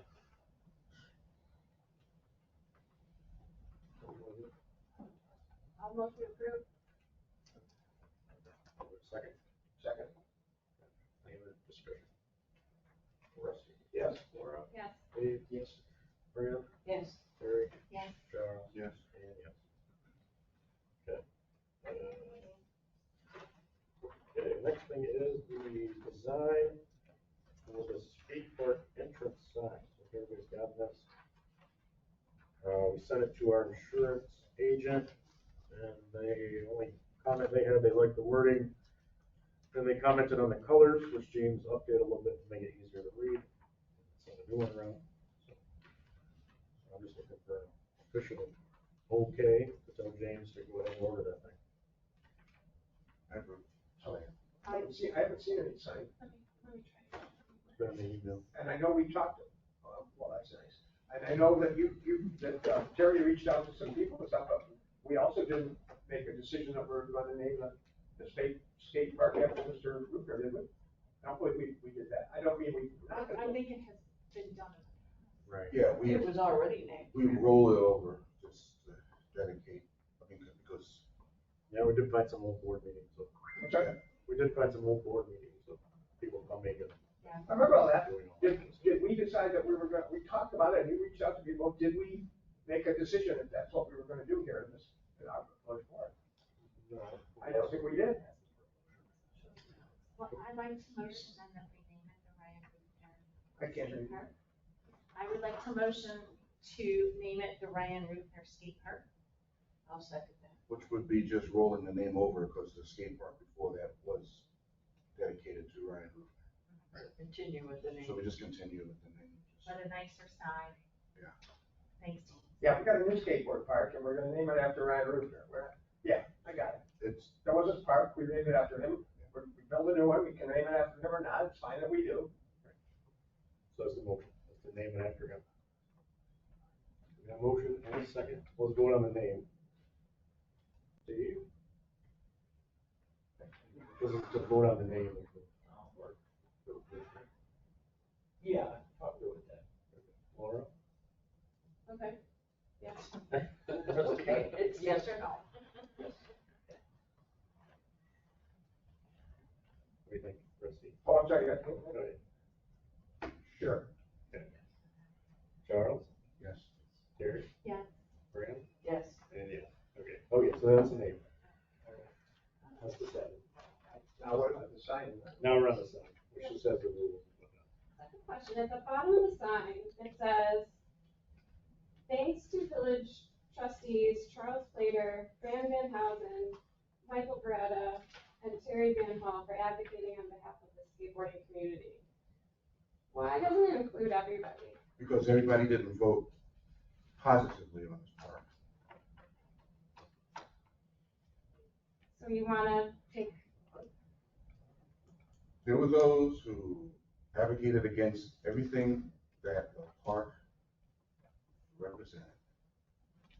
And there are those who went out of their way to make this happen for the community. Fair is fair. And it wasn't us that made the decision. The people who this park was dedicated to wanted that to be known. Exactly what it says, exact wording. That's an odd thing. No, it's not odd. If somebody said no to everything and voted no to everything that the skate park represented, why would they want to piggyback on the end to get any kind of recognition for advocating to have this park made? Did I word that right? I had a lot of questions about the That's money, pretty odd. about the money of the project and the order of the project. That, you know, like the old skateboard park was demolished and removed, and the new skateboard park has been built, and it doesn't have a building permit approved, it never got all its permits. And so that's been my issue with it. The big expense of the money, the fact that it was demolished before we had the core reports, whether it was a good idea to demolish it or not. You know, we paid to get engineering studies about whether or not it was gonna be a good idea, but the engineers ripped it all down before we had the answers about it. We'd already had over $30,000 wasted expense under the tennis courts. That's a flat surface that they messed up. They poured the wrong size, they poured the wrong surface. There was a whole lot of money mess ups with the Marvin Park process. And a lot of us aren't voting for that. Doesn't mean that we're voting against kids. Oh, there was comments that were made. Nobody's gonna go there. Did I hear that right? Remember those comments? Or am I the only one that just? Charles, what is it you're trying to do here? You I'm want not us trying to do anything. I'm just you want us to put answering. on, you want us to put on a sign, part of the village board voted for this, part of the village board didn't against it, here's the ones that voted for it. No, that's not what it says. Why in the world would That we do is something like that? not what it says. Read it again. If you I can't read it, I don't have it, I never saw it. Or I can't could see it you on the just read it again, verbatim what it says? Will you read it out loud? What did you suggest that it says? I didn't suggest anything. Like I said, if you sitting at this meeting, you could hear exactly what I just said. The people who the park was dedicated to, Ryan Rooftner, they reached out to us and asked that we carry on the dedication, and if we could add the names of those who advocated for this park. Is that plain and simple? I I didn't ask for my name to be on there. None of us did. But it wouldn't have been fair if they would have said, we thank the entire board, because we know that ain't correct. A lot of people, there's individuals, I'm not gonna throw anybody under the bus, but we know who we are, who advocated against this park. And you know, from the start of the gate, out of the box, I advocated for this park. I wanted to happen. I said, if anything happens with this DRI project, that park is gonna be built for the children. You bet you For did. the kids. You better believe you did. And there was other people on this board that stepped up to make sure that happened. You want this? And there it goes, you can laugh at this all you I'm not want. laughing You at put this at yourself all. in the negative. I'm not laughing That's at this you. at all. I think But this I'm is, not. this is I'm not. absolutely They know inappropriate. who we are. That's inappropriate. Well, I'm just saying. You asked, and I'm saying.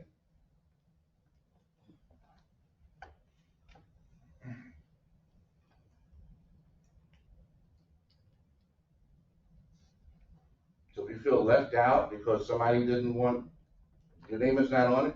I don't want my name on it, Charles. I Well, think there that's you go. inappropriate. So why I think you that's arguing about inappropriate. it? If you want it on there, you can go down there with a crayon and put it on there after it's up. I think it's That's it. inappropriate to put any sign up there that says, we thank these people for advocating for this. I think that's inappropriate. Why is it inappropriate? That's what I think. DRI project is on there also. You want them not to be on there because they built it for these children? Question.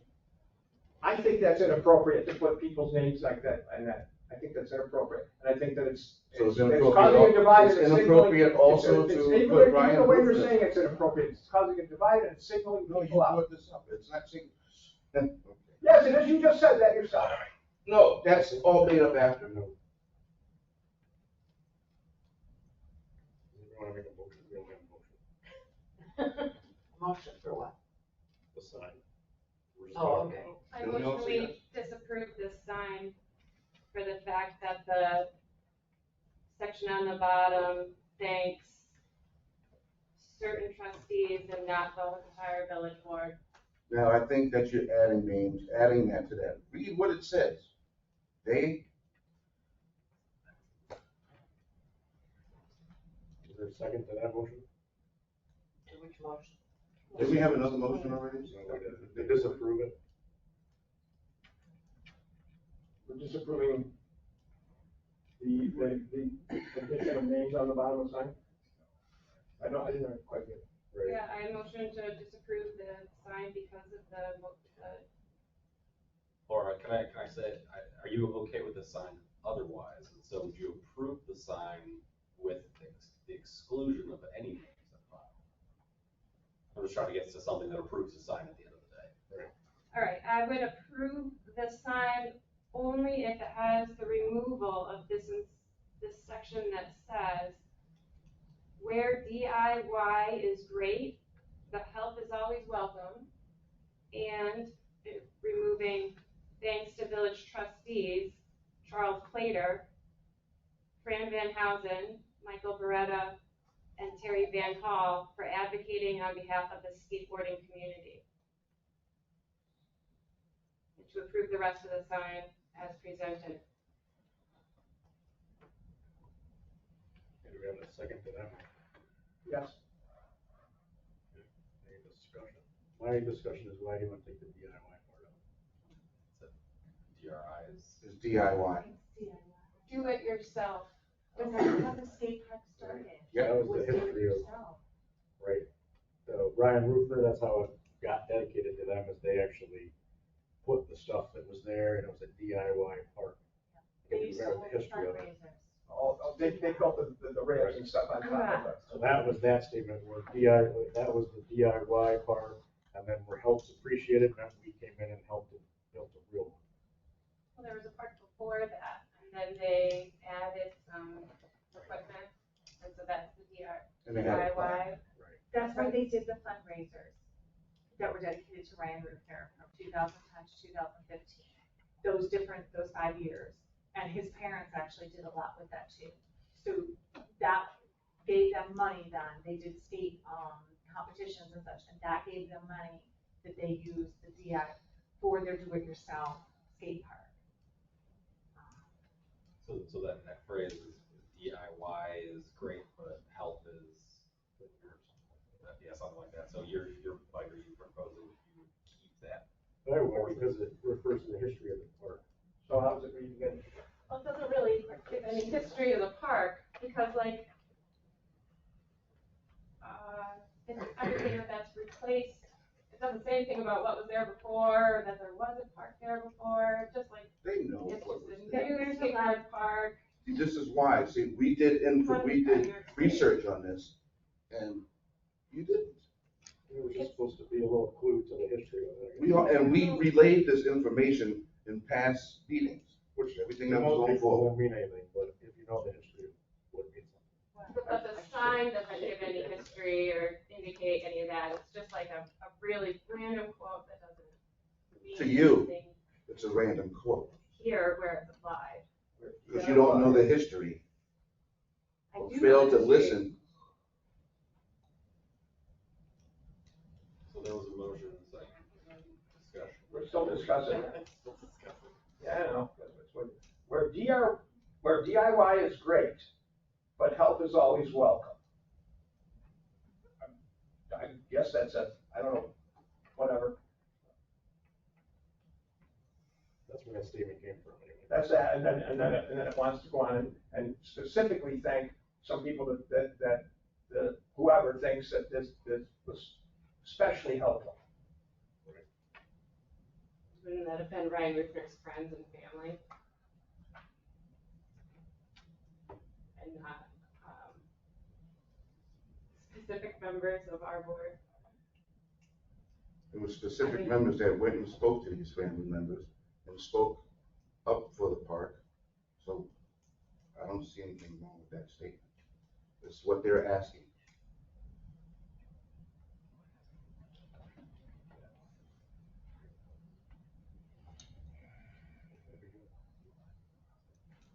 So would you amend the motion to keep the DIY part and axe and names?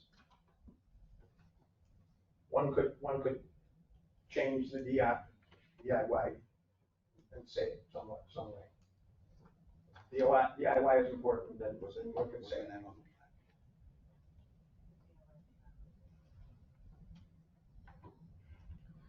That looks silly, but I guess we could leave the DIY line there, but it really doesn't give the purpose of what the, information graphics and Something along the explain what lines it's doing. of thanks to all who made this DIY.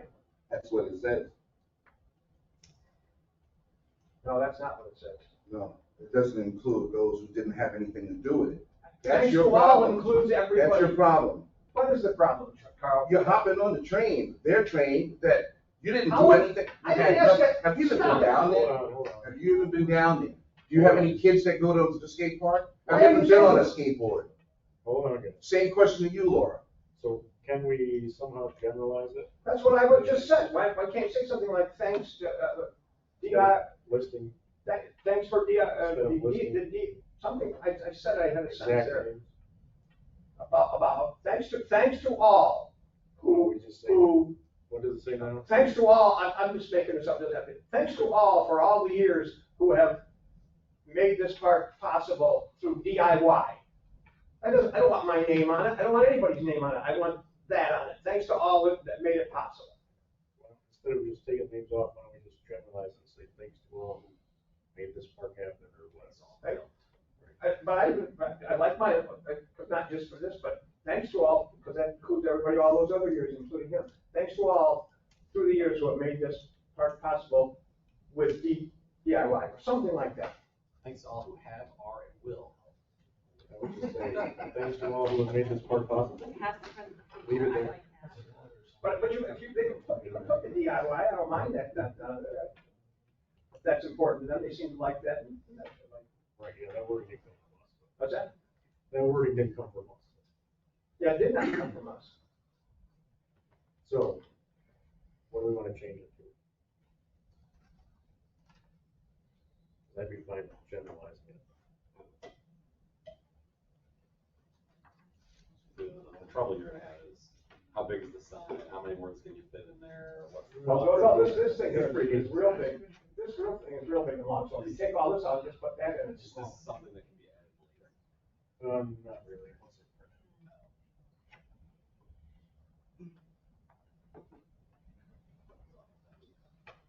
Mike, what do you want to say? What do you think?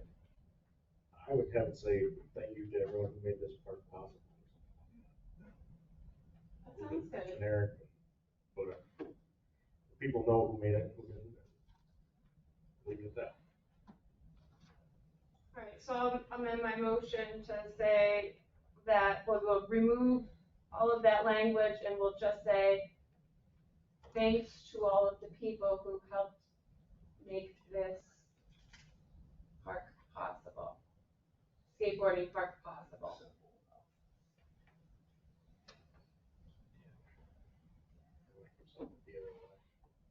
That's not like our term, it's they were big on, because they bolted the things down to it. UII is great, help is better, thanks to all those. Yeah, maybe we leave that No, line. I think we should just like, Just say, pick one. thank you to all who made this park possible. Good. I would leave that line, then say that. Say that DIY, whatever, thank you to all who made this part possible. Leave it at that.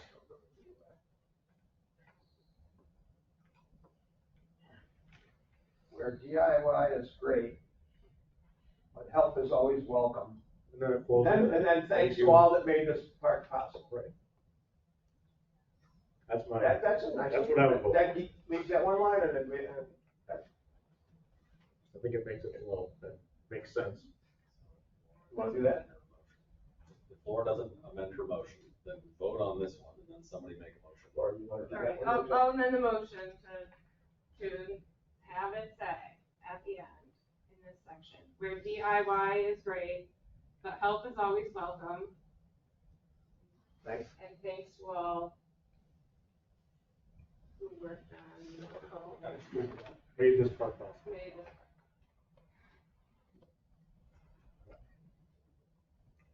That's the amendment. We second it. Did you get all that? I put down skateboard. Because it's Rodney, because he's never gonna say it exactly like Say whatever Rob thinks. I'm gonna write down because I gotta email James. It's got to be read right. Help is always welcome, thank you all who made this skateboard park possible. Say that again, say it one more time. Help is always welcome, that's after the DIY. Help is always welcome, thanks to all who helped. After the DIY, Skateboard park. after the DIY, well, part. Okay. I put the skateboard park, you just had park. Skateboard park, yes.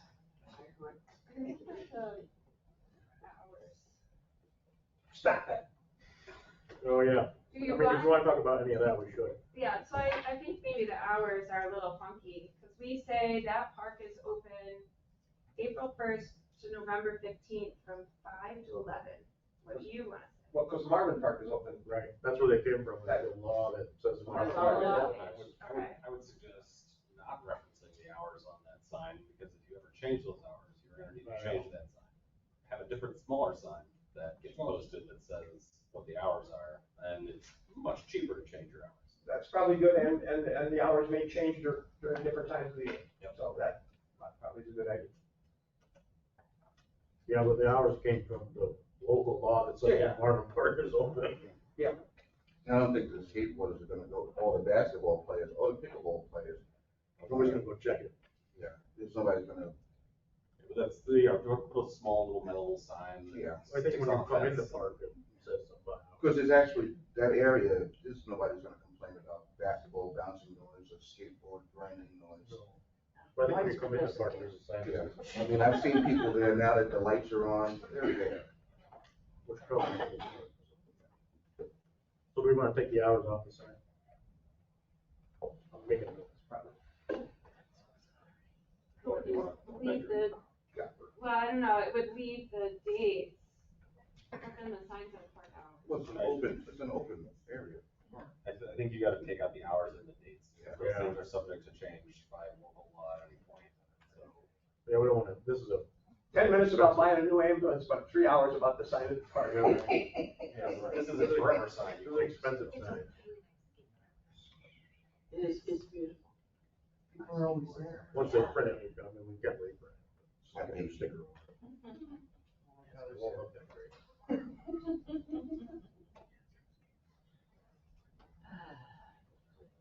So we take the hours and the days off.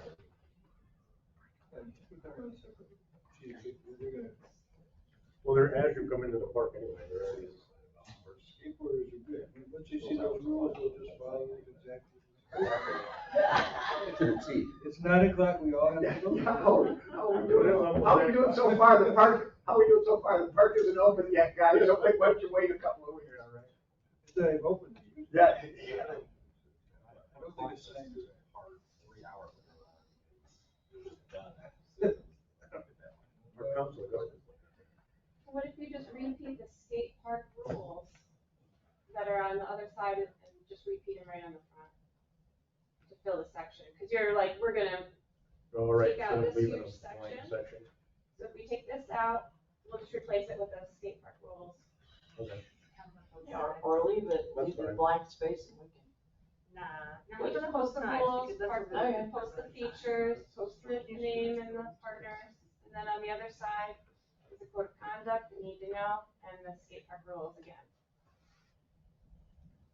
It is on there that it's a carry in, carry out part, right? It's on already coming. Cause I did supply them with a receptacle, and I go and I change the garbage every day. And they've been good about putting their bottled water and everything. If you go over there, you won't find a candy wrapper in that area, on that skate park, or in the grass area. It's a Charles carry in?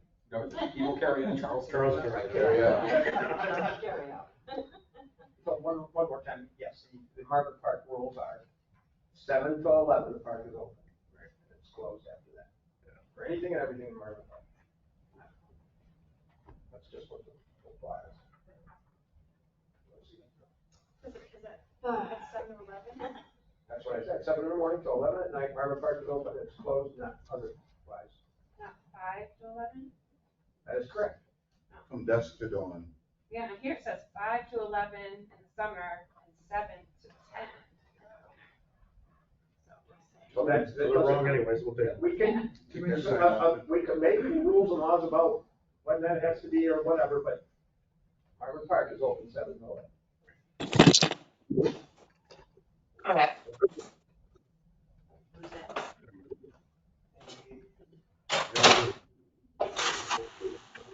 Are we ready to vote on that, son?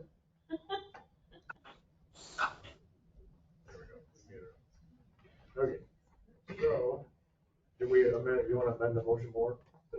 Take out the hours and So, repeat the rules on the both sides of the sign? yeah, so I'll amend also to add that we remove the park hours section, and in its place that we, put the skate park rules as a repeat or as a second time in its place. But use the park hours colors format that they proposed for, like, you know, the visual. Okay. Okay. And with that, that would be the change of the sign. Okay. So we have a second to that amendment? Yep. Shall we vote on that? Yes. Terry? Charles? Yes. Rusty? Yes. Laura? Yes. Dave? And yes. Okay, so I'll send all that to James. So he can send it to the sign people. And then they can screw it up, so it won't matter what we. Yeah, they'll print something else completely different. All right, so the next thing is easy, so we have a bump the budget from the insurance recovery. So everybody was unaware, we had a truck leave their box up and rip all the internet lines out of this building 2 months ago. They did $15,100 worth of damage. The insurance company has paid us back because we had to pay to get it fixed. Move the motion. Budget vote. Second. Any other discussion? Mhm. Rusty? Yes. Laura? Yes. Dave? Yes. Fran? Yes. Dave? Yes. Joe? Yes. And minutes? I motion to approve the minutes as presented. I did send in my trustee report and stuff for those. Okay. Yep.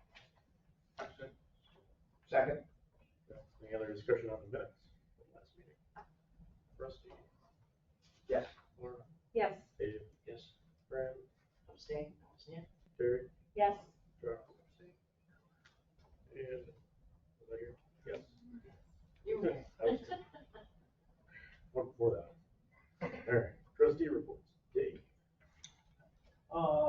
Really, not too much this week. I did notice that the, traffic light downtown, or only one traffic light has been fixed. Yeah, and that was broke again. What's fixed, but it's broke. It's broken again. Diagnosis was correct. That was fixed again. It was broken tonight Oh, God. on the way It was fixed today, during the day. It wasn't working today. Okay, we'll let Fred know again. I like this. Just keep this going forever. Yeah, we're gonna put a roundabout in Yes. for sure. I like the roundabout. Please don't. Most people don't know how to drive in them. We don't need more business. Thanks. True. Well, take those to ambulances. I watch people with that little. Not that badly. I've seen. We already have the money. We're right over there. Not for a minute.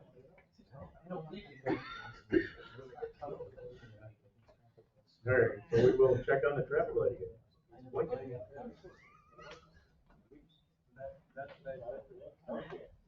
I mean, it's good. When it defaults, goes back to what you know.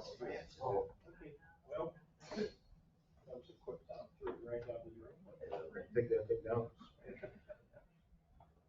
And that can be that might be some of the brown out. Maybe. Because something is popping that light. Well, that's true. So what is triggering it?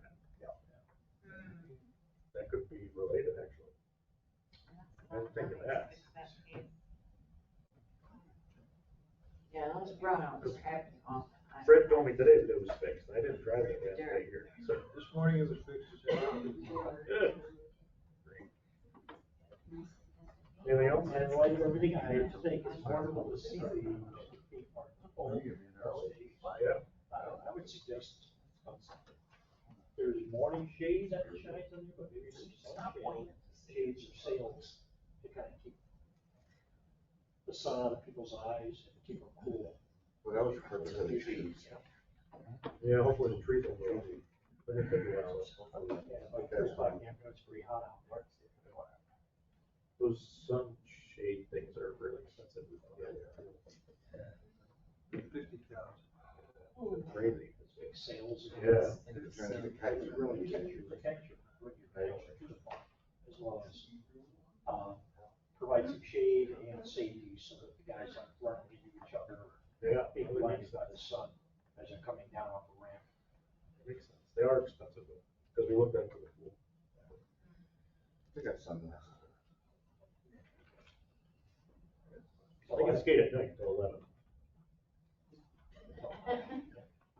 Okay. Rusty? But that, Next on the list. oh, no, thank you, nothing. Nothing. All right, we'll come back to you later. Thank you. Charles? I have nothing to add, other than I want to apologize for my tone with the issue of the skate park. I mean, everybody knows me being a former skater, it's my passion. I wanted to make sure these kids got this project built for them, because I know how important it is. So that's where all that emotion came from. I'm a skater. I'll be there with my wheels when the opening day. I want to see you. Yeah. It's not any worse than a pool jump. Might affect me now. Oh, perfect. I might apologize to this player about strong stuff back and forth. We've done it before, we'll do it again. And we'll keep trying to do this out. I'll put the rainbow later. Yeah. All right, Laura?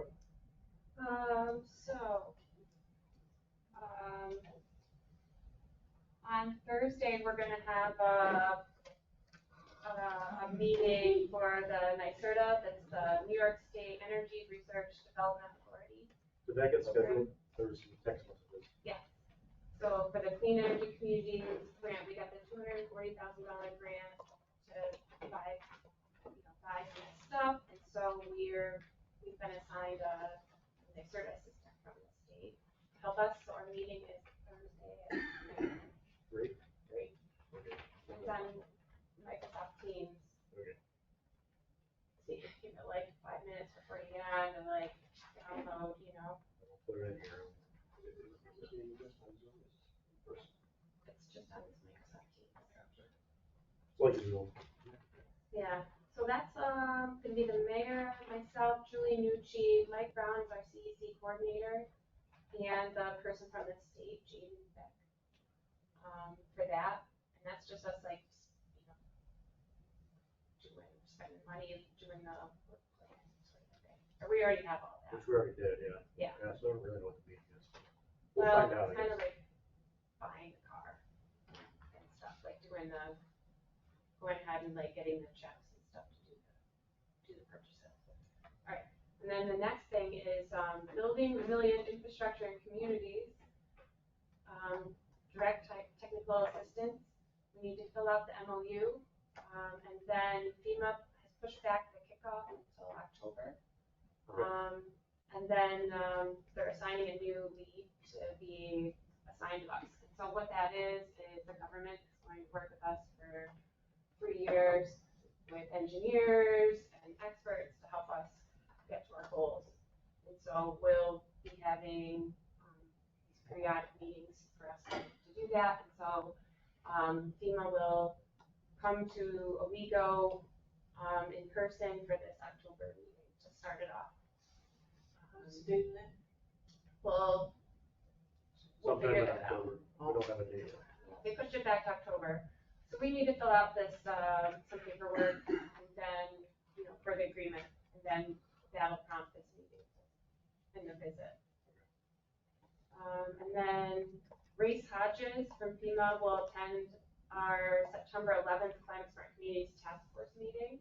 And he's going to discuss the role of local faith-based organizations in climate resilience. So,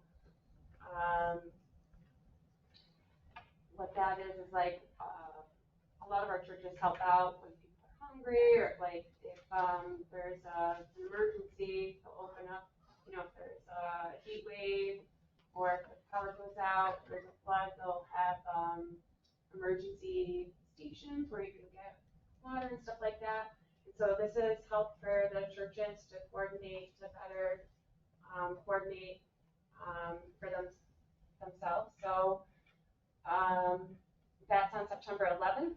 And then on September 12th, the same person will have an emergency planning workshop. That's from 6 to 8:30 p.m. at the Owego United Methodist Church Fellowship Hall on Main Street.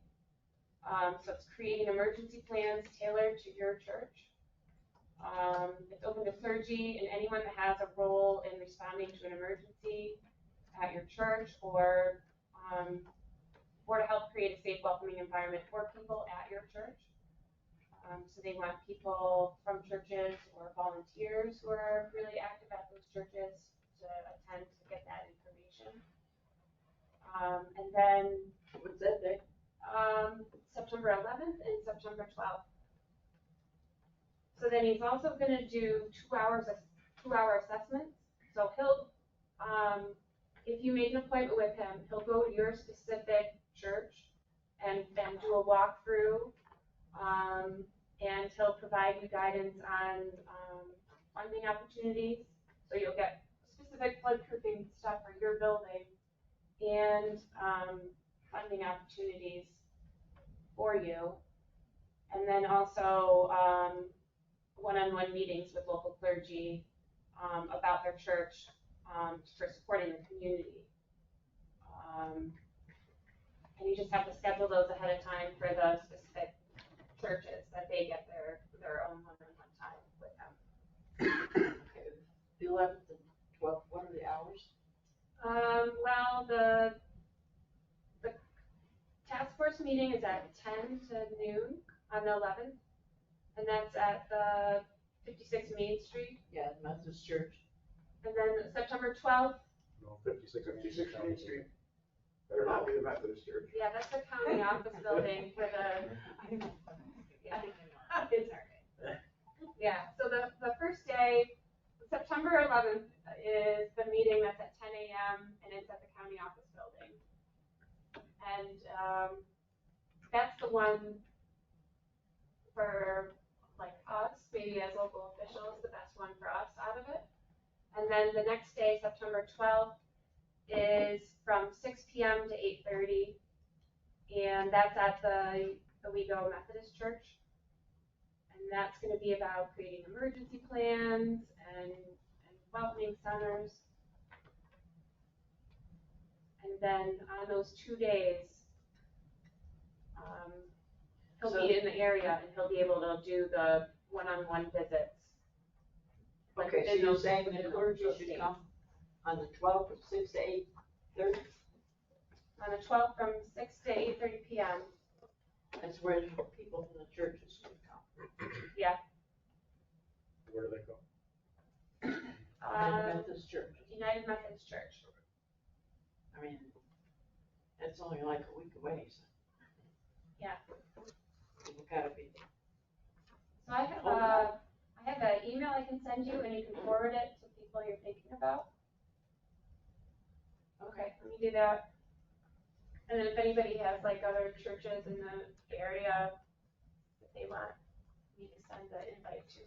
Is it just Owego or is it town and county? Well, this guy's coming from FEMA and like this information would benefit more people. So if more people want to come, more churches, like why not have the information? Especially because some of it will be presented on Zoom, so it's not like maybe they don't want to take a 2-hour of this time because we want the Village of Owego people to have that, but like I think it'd be beneficial for everybody to have that information if we could. Yeah, I'll look for the email.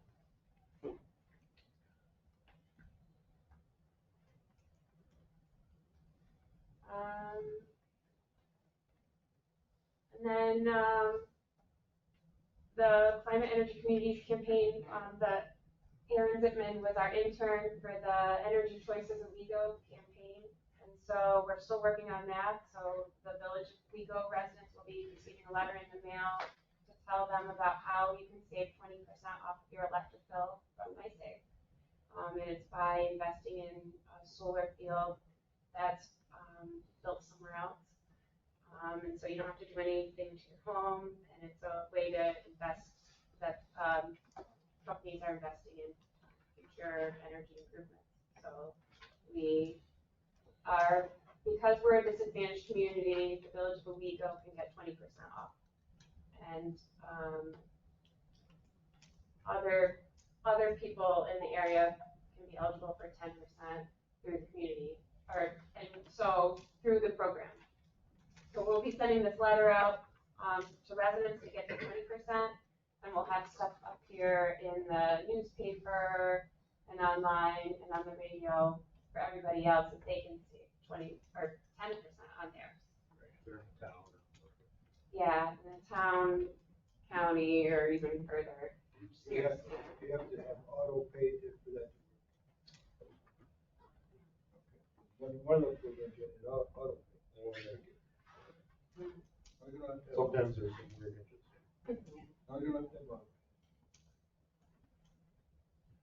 So the program also has this other component about weatherization, and everybody can get a free home assessment. So they'll come and they'll like do a blower door test, and they'll tell you like where you have drops or leaks, where you can add more insulation, and then they'll help you with the financing to do the improvements. So low income, moderate income, and high income people are our money help in the programs. And like low income people, you could get like up to $20,000 of insulation and stuff, like even help for wiring to do the updates. And so it just makes you more comfortable in your home in the winter, cooler in the summer. There's programming to help with the heat pumps for for the heating and cooling for people, air conditioner units. So it's really beneficial for everybody. So like you, your neighbor, your family. It's like it's not just the village of Owego, but it's all the time, and for everybody to get more comfortable in their homes and just help to do that. And so you can contact Aaron and Ness and Cornell Cooperative Extension. There's a whole community and a setup of people who know the programs and will help people navigate through them to do it. And so there's recommended installers to work with, like to do your installation so that you're not susceptible to those like Facebook scams and stuff that we see, right? So there's a list of quality people, and people help navigate through to get all the money benefits that you can and assistance. And so there's phone numbers for people who are doing it online. And these programs are also available for renters. So you don't have to own your own home.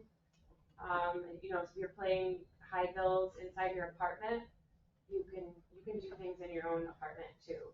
So these programs will help with that. So it's really great thing for the community. Now, is cloud opportunities involved in this? Yeah, they do a huge Because they do weatherization. It's So the they're same part kind of thing. Yep. So it's so just getting the information out be about, referred to them also. yeah, all the different ways that you can get help to do this work. They would definitely help people to do the same exact thing. Yep. They're another good resource.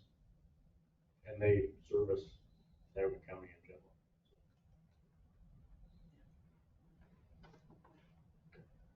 That's it for me. I got something for Laura. Sure. Happy birthday. Today's Laura's birthday. Today, birthday Oh, today. no, it's the 31st. We bringing cake? I'll go get champagne. All right, Terry. She usually makes good. I met to the ad hoc committee a couple of times. We actually did do some work on Saturday too, so don't let Jerry Wiley say we didn't. We actually did, but I think where the master gardeners have really taken some of the green down, the excess green, it has been much easier to make it so that when we have a good rain, it'll clean off a lot better. I think unfortunately when we get so much undergrowth, overgrowth, it's crazy growth. On the other side where they have not done, that's a real problem. So that side we really didn't address at all. But the other part I think is there's very little mud now, and I think one good rain, it looks like Saturday. So let's say our last DRI project that we haven't touched yet is improvements to those plantings. And so I think this is all good stuff. That will be tremendously helpful, and we did talk about the spigot too. So I think that will be really important. And we do have OHPC this weekend or this week, and there are 5 applications. So we will have. We have to figure out the locks on this building before then. Has it changed? No, they're not working. Oh. Your little cards aren't working. You had to use a key.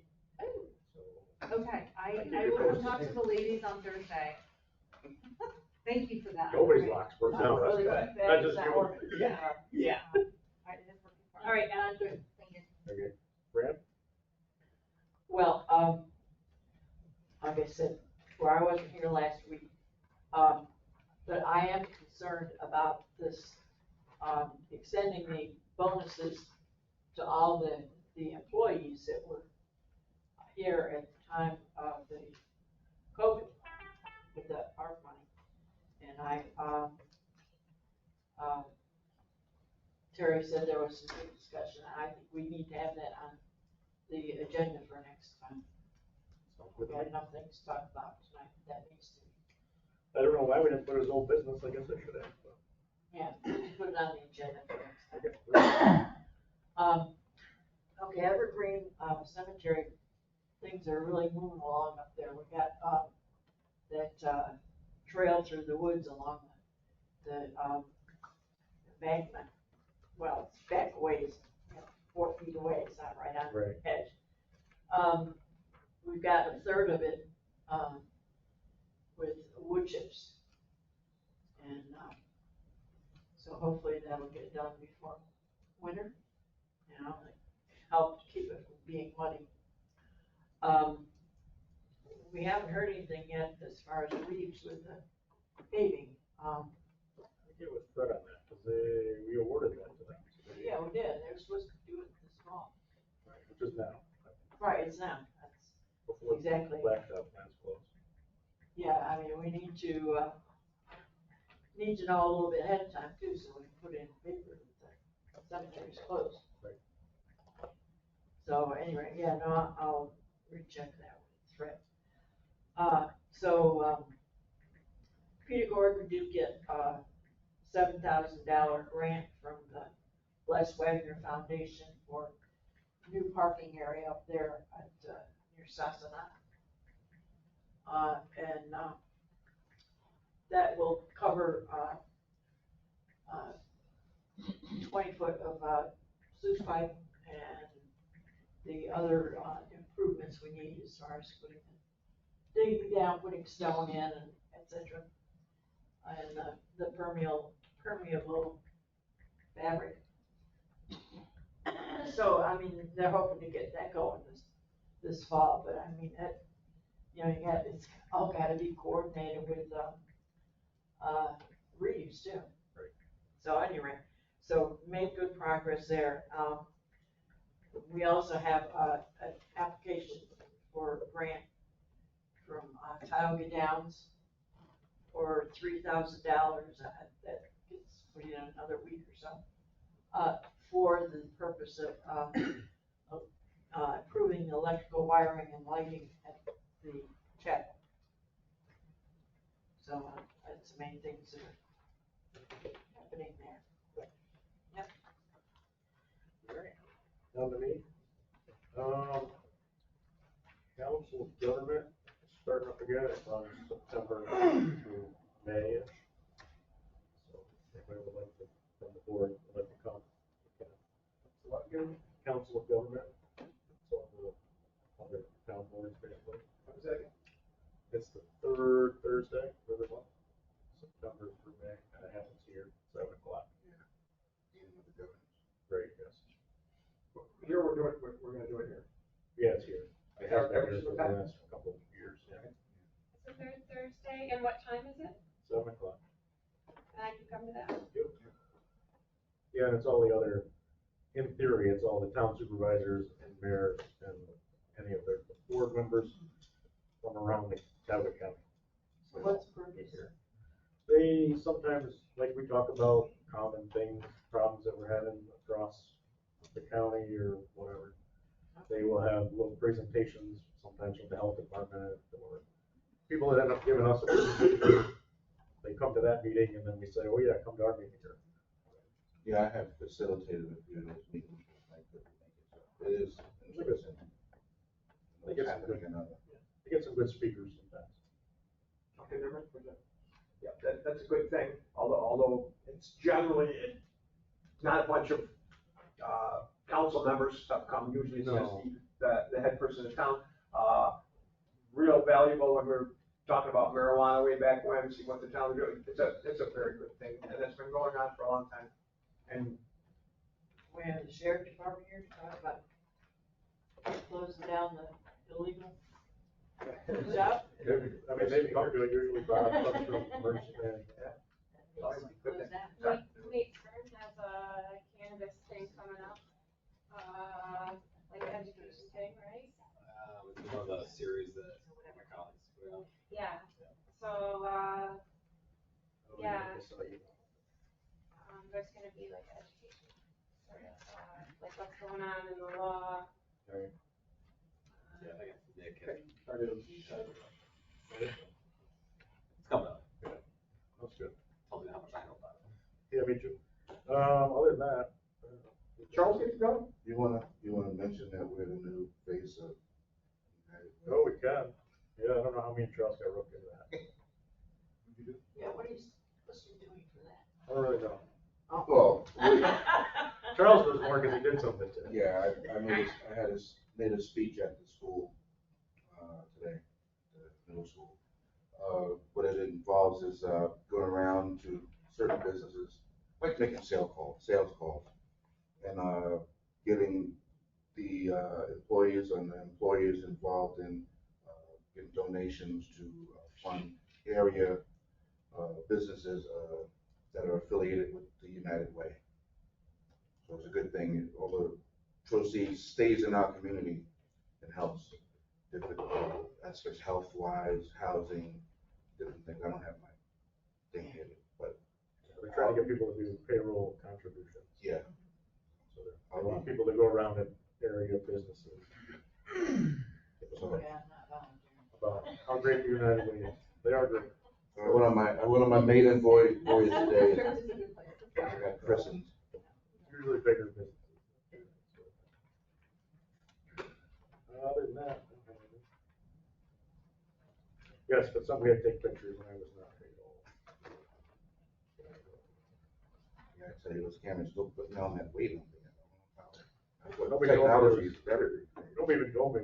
I just said I'll go to lunch. All right, so let's do public comment, and then we have an executive session. Public comment, executive session. If they want to wait. The executive session tonight, it might be a long time. There's a couple of. We'll do it before. And then we'll do it again. Just giving you the opportunity. Robert? I have a couple of concerns. Number one, there's an issue with the EMS department. It's supposed to go through our representative, Fran. I was very disappointed to find out that this EMS issue that you are going into closed session on was never brought to her attention. That's what she's here for, is for us. And for her to be omitted is really kind of pathetic. Number two, there needs to be a better process on bringing people in as paid.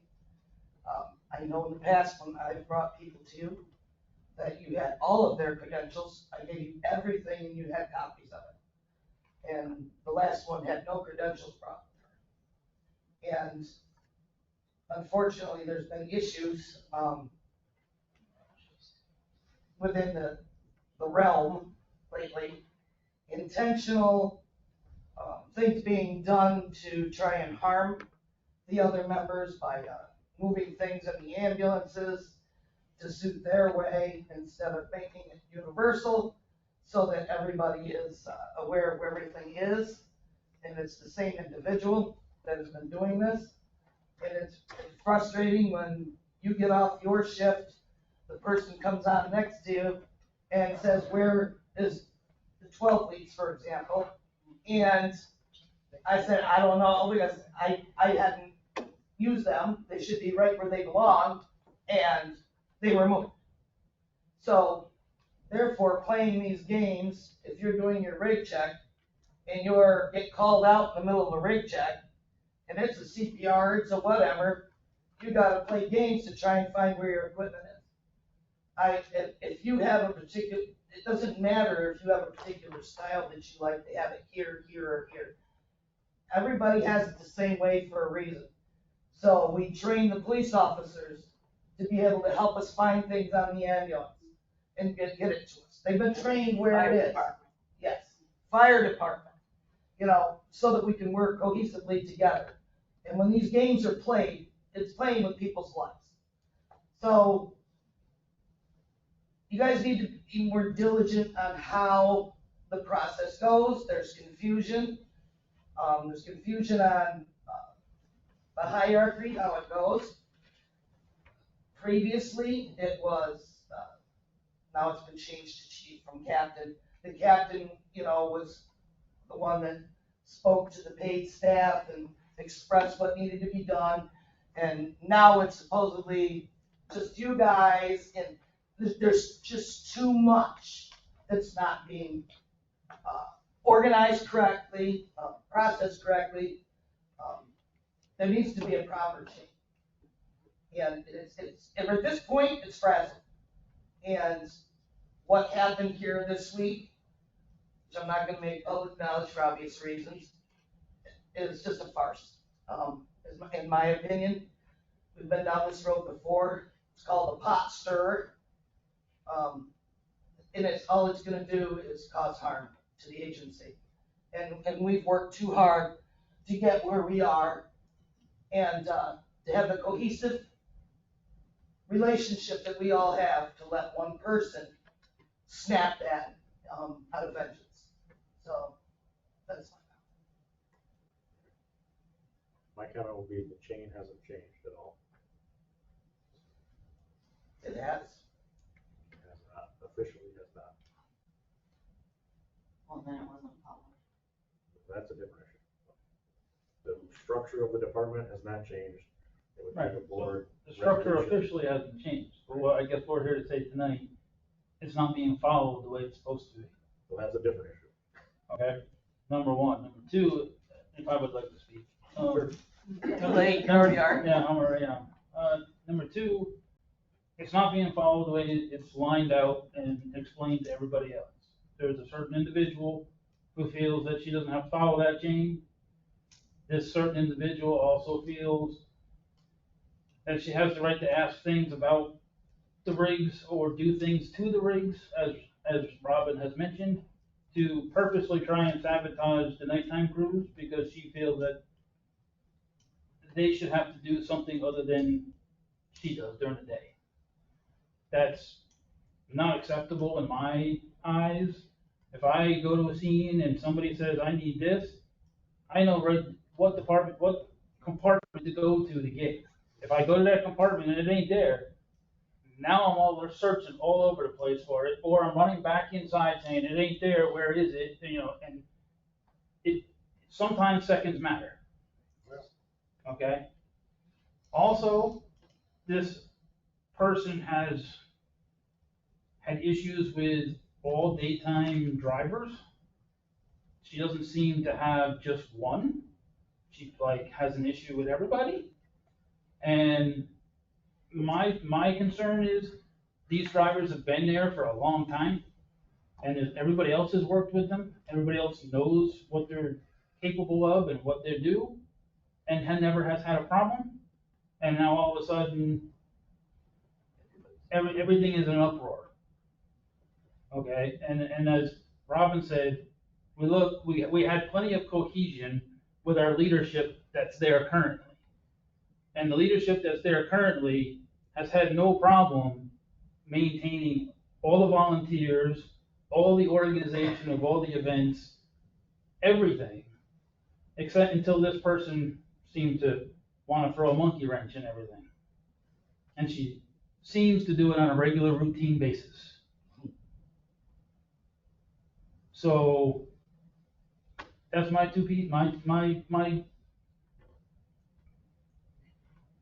my part. And I will say that we intentionally set all of our ambulances up with the equipment in the exact same place. Because as volunteers, we may not be on shift, but that code 2 or that code 3 call goes out. So, we didn't go down and do a rig check because, hey, we weren't on call. But that code 2 drops or that code 3 drops and we take that call, we expect that the equipment is going to be where it has been for years, unmoved, so that we can just grab it and do what we have to do. The incident that Robin referred to earlier about not being able to find the 12-lead cables, that happened to me. I had a patient complaining of chest pain. I could not find the 12-lead cables because they were not put back in the compartment where they belong. We have a specific way we set up our monitor. And if this particular person does not like how our equipment is set up and feels that she has the right to set up the ambulance how she wants it set up for her shift, then she better put the equipment back at the end of her shift to where everybody else expects it to be. Because it was very frustrating for me not to have the equipment that I needed where it was supposed to be for a patient that I needed it for. Agreed. Mike, just one more comment. I mean, that right there is a perfect example of the hierarchy not being followed because she's just deciding on her own that this is where she wants it to go. she's not being told by anybody above her in the officer division that, yes, you can do that, or yes, that goes there instead of over here. She's making the decision on her own, and it's not her decision to make. I mean, furthermore, when we change the position of an item in the rate, we do it at a meeting. We present to the membership, we are proposing to change where we keep this item so that everybody knows that it's changed and they've approved the change. We do it as a group to keep everybody on the same page. Makes sense. I just want to say thank you for your input and concerns, and it will definitely be taken into consideration moving forward. Thank you. I just wanted to echo Robin's first concern about the breakdown between the village and the squad. It came as quite a surprise, I think, to everyone to hear that of 2 suspensions, just with no involvement, no input from the squad. I'm not saying we need to be involved at every step, but there needs to be some sort of communication. Along that process, I think from both sides, there would be value in we can share information. You may not have the whole story. Maybe we can provide some context to things that are going on. And then we can come to some sort of mutual agreement on, what steps could be taken. So I just strongly encourage that in the future, there's a little more communication and even in this case, please. Neither one of us really have those. At this point in time, you're currently down 3 providers as a result of this whole mess. Because you have 2 individuals and the female that we were talking about whose tags lapsed and she is no longer able to, at this point, be one of the medics on duty during the day because she has no certification. So that blindsides us. Those people didn't have to let anybody know what had happened. And then whoever during the night would look at that schedule and say, well, this is being covered by those individuals and we have no clue. So that's where the breakdown is. We don't want animosity with anybody. We're more after communication so that we can help each other to continue without having a surprise attack, so to say, or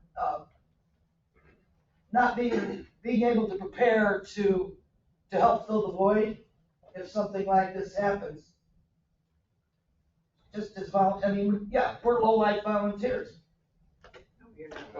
No, but we are more dedicated, I feel, than paid staff because we're here because we want to. And that's. Well, they're also there because they want to. Some of them. I mean, there's a lot of. If they didn't want to be there, they wouldn't take the job. And when our retirees that drive for us, I appreciate them 100%. And we can't expect them to be able to lift some very heavy people to get them from a point to a point without assistance, which is why we use fire for lift assist. And there's been a few calls recently that they got toned out twice and they weren't able to help. And just like us, they worked during the day and they weren't available to come help. And, sometimes that just happens. It's not anybody's own fault. But we should probably have our executive session to fill everybody in. I didn't put Our goal is to get to the bottom of this and remedy this expeditiously. Understood. I would like to make a comment though, if I can. Kind of as a dissension.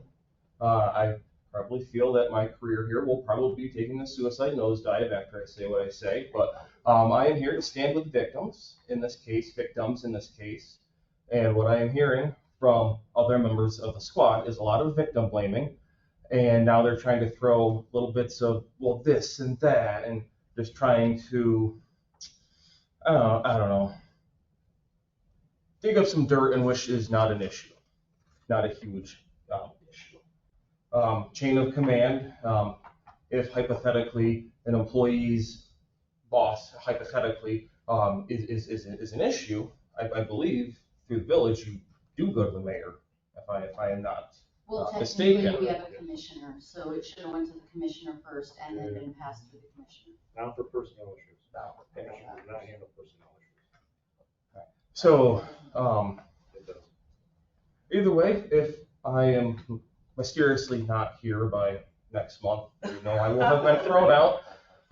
But I do need to say a piece because this does affect me personally, knowing some of the victims in this case. And I am here to support them, and I believe that they should receive the justice they deserve. And I would like to mention General Municipal Law, Section 209-L. I'm just going to leave that there. Thank you. I think that the Mr. Lawyer can look through that. Familiar. Mr. Lawyer, here with us. What was your name again, Mr. Lawyer? Van Lee. Van Lee. But I'm very sorry, but I just needed to say my piece. And You are entitled. you know, That's why we have public comment. Mike, can I just say one more thing or no? Yep. So I just want to say, we are all together over there as a family. We try to work together. But we also look to our superiors to help us through things. The last thing we want to do is be here tonight as a group feeling like having you guys feel like we're here to bombard you and hit you with everything. We'd much more rather have a back and forth workable relationship with everybody and make things work instead of having to come to suspensions or anything. Because like Robin said, those certain people have already made commitments to other people that couldn't do things that may have that they're covering for. So now that's all out the window. So I would much rather have a back and forth and two-way communication with the village board than just all of a sudden we show up when there's an issue or show up when we think there's an issue and bombard you guys. It's not what we want to be doing. But on the other half, I do want to say that I am also here to support our hierarchy and that I feel our officers and that group is also working very well together. And I think if you guys were to work with us, we could easily work these problems out and not have to come to where we're at now. and I believe the issues that you guys are going to address in your executive session tonight, they have been brewing for a while, both on the paid and in some other people's opinions on the volunteer side as well. So just take that into your minds as you will. Go from there. I'm sorry, what's your first name? Adam. Adam Johnson. Mr. Mustache. Mr. Mustache Medic. So, and actually, we will be down the fourth medic by next month when my baby comes. Yes. So, yeah. But don't let that dissuade your opinions. Just for a little while. Just for a little while. Any other public comment? Let's go to our executive. September 27th. Make more sense to the rest of the board. Care about yours. This conference will now be recorded. I should have grabbed anything in this motion.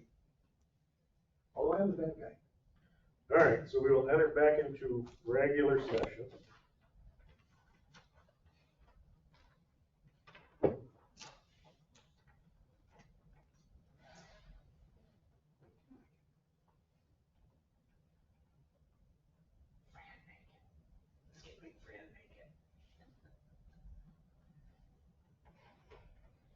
Are you just gonna send me that? Yeah. Okay, good. Oh, what am I supposed to do? We'll wait for it. About the Would somebody like to employee? make a motion? You're gonna make a motion. No, this is about the modifying the suspension. Oh, okay. I make a motion that, Paul and Stephanie's suspension be modified, that, they are, technically, they are still on the squad, but, for the moment, they have no authority over the, employees. Frank, We're gonna make- can I We're gonna make that a little better. Can I suggest that it would be a motion to modify the suspension of Paul Cole and Stephanie Cole to continue their suspension from service as EMS captain and co-captain, but returning them to active duty as regular volunteer members of the EMS department until further action by the village board. Perfect wording, thank you. That's what I thought she said. Okay. Maybe like to second that. I'll second.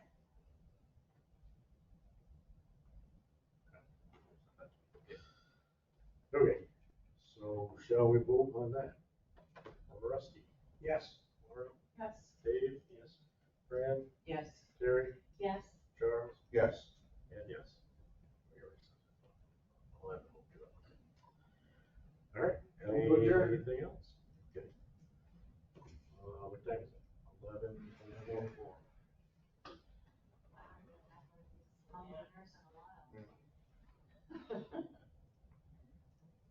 We'll see everybody next time. Well, what I said was executive session.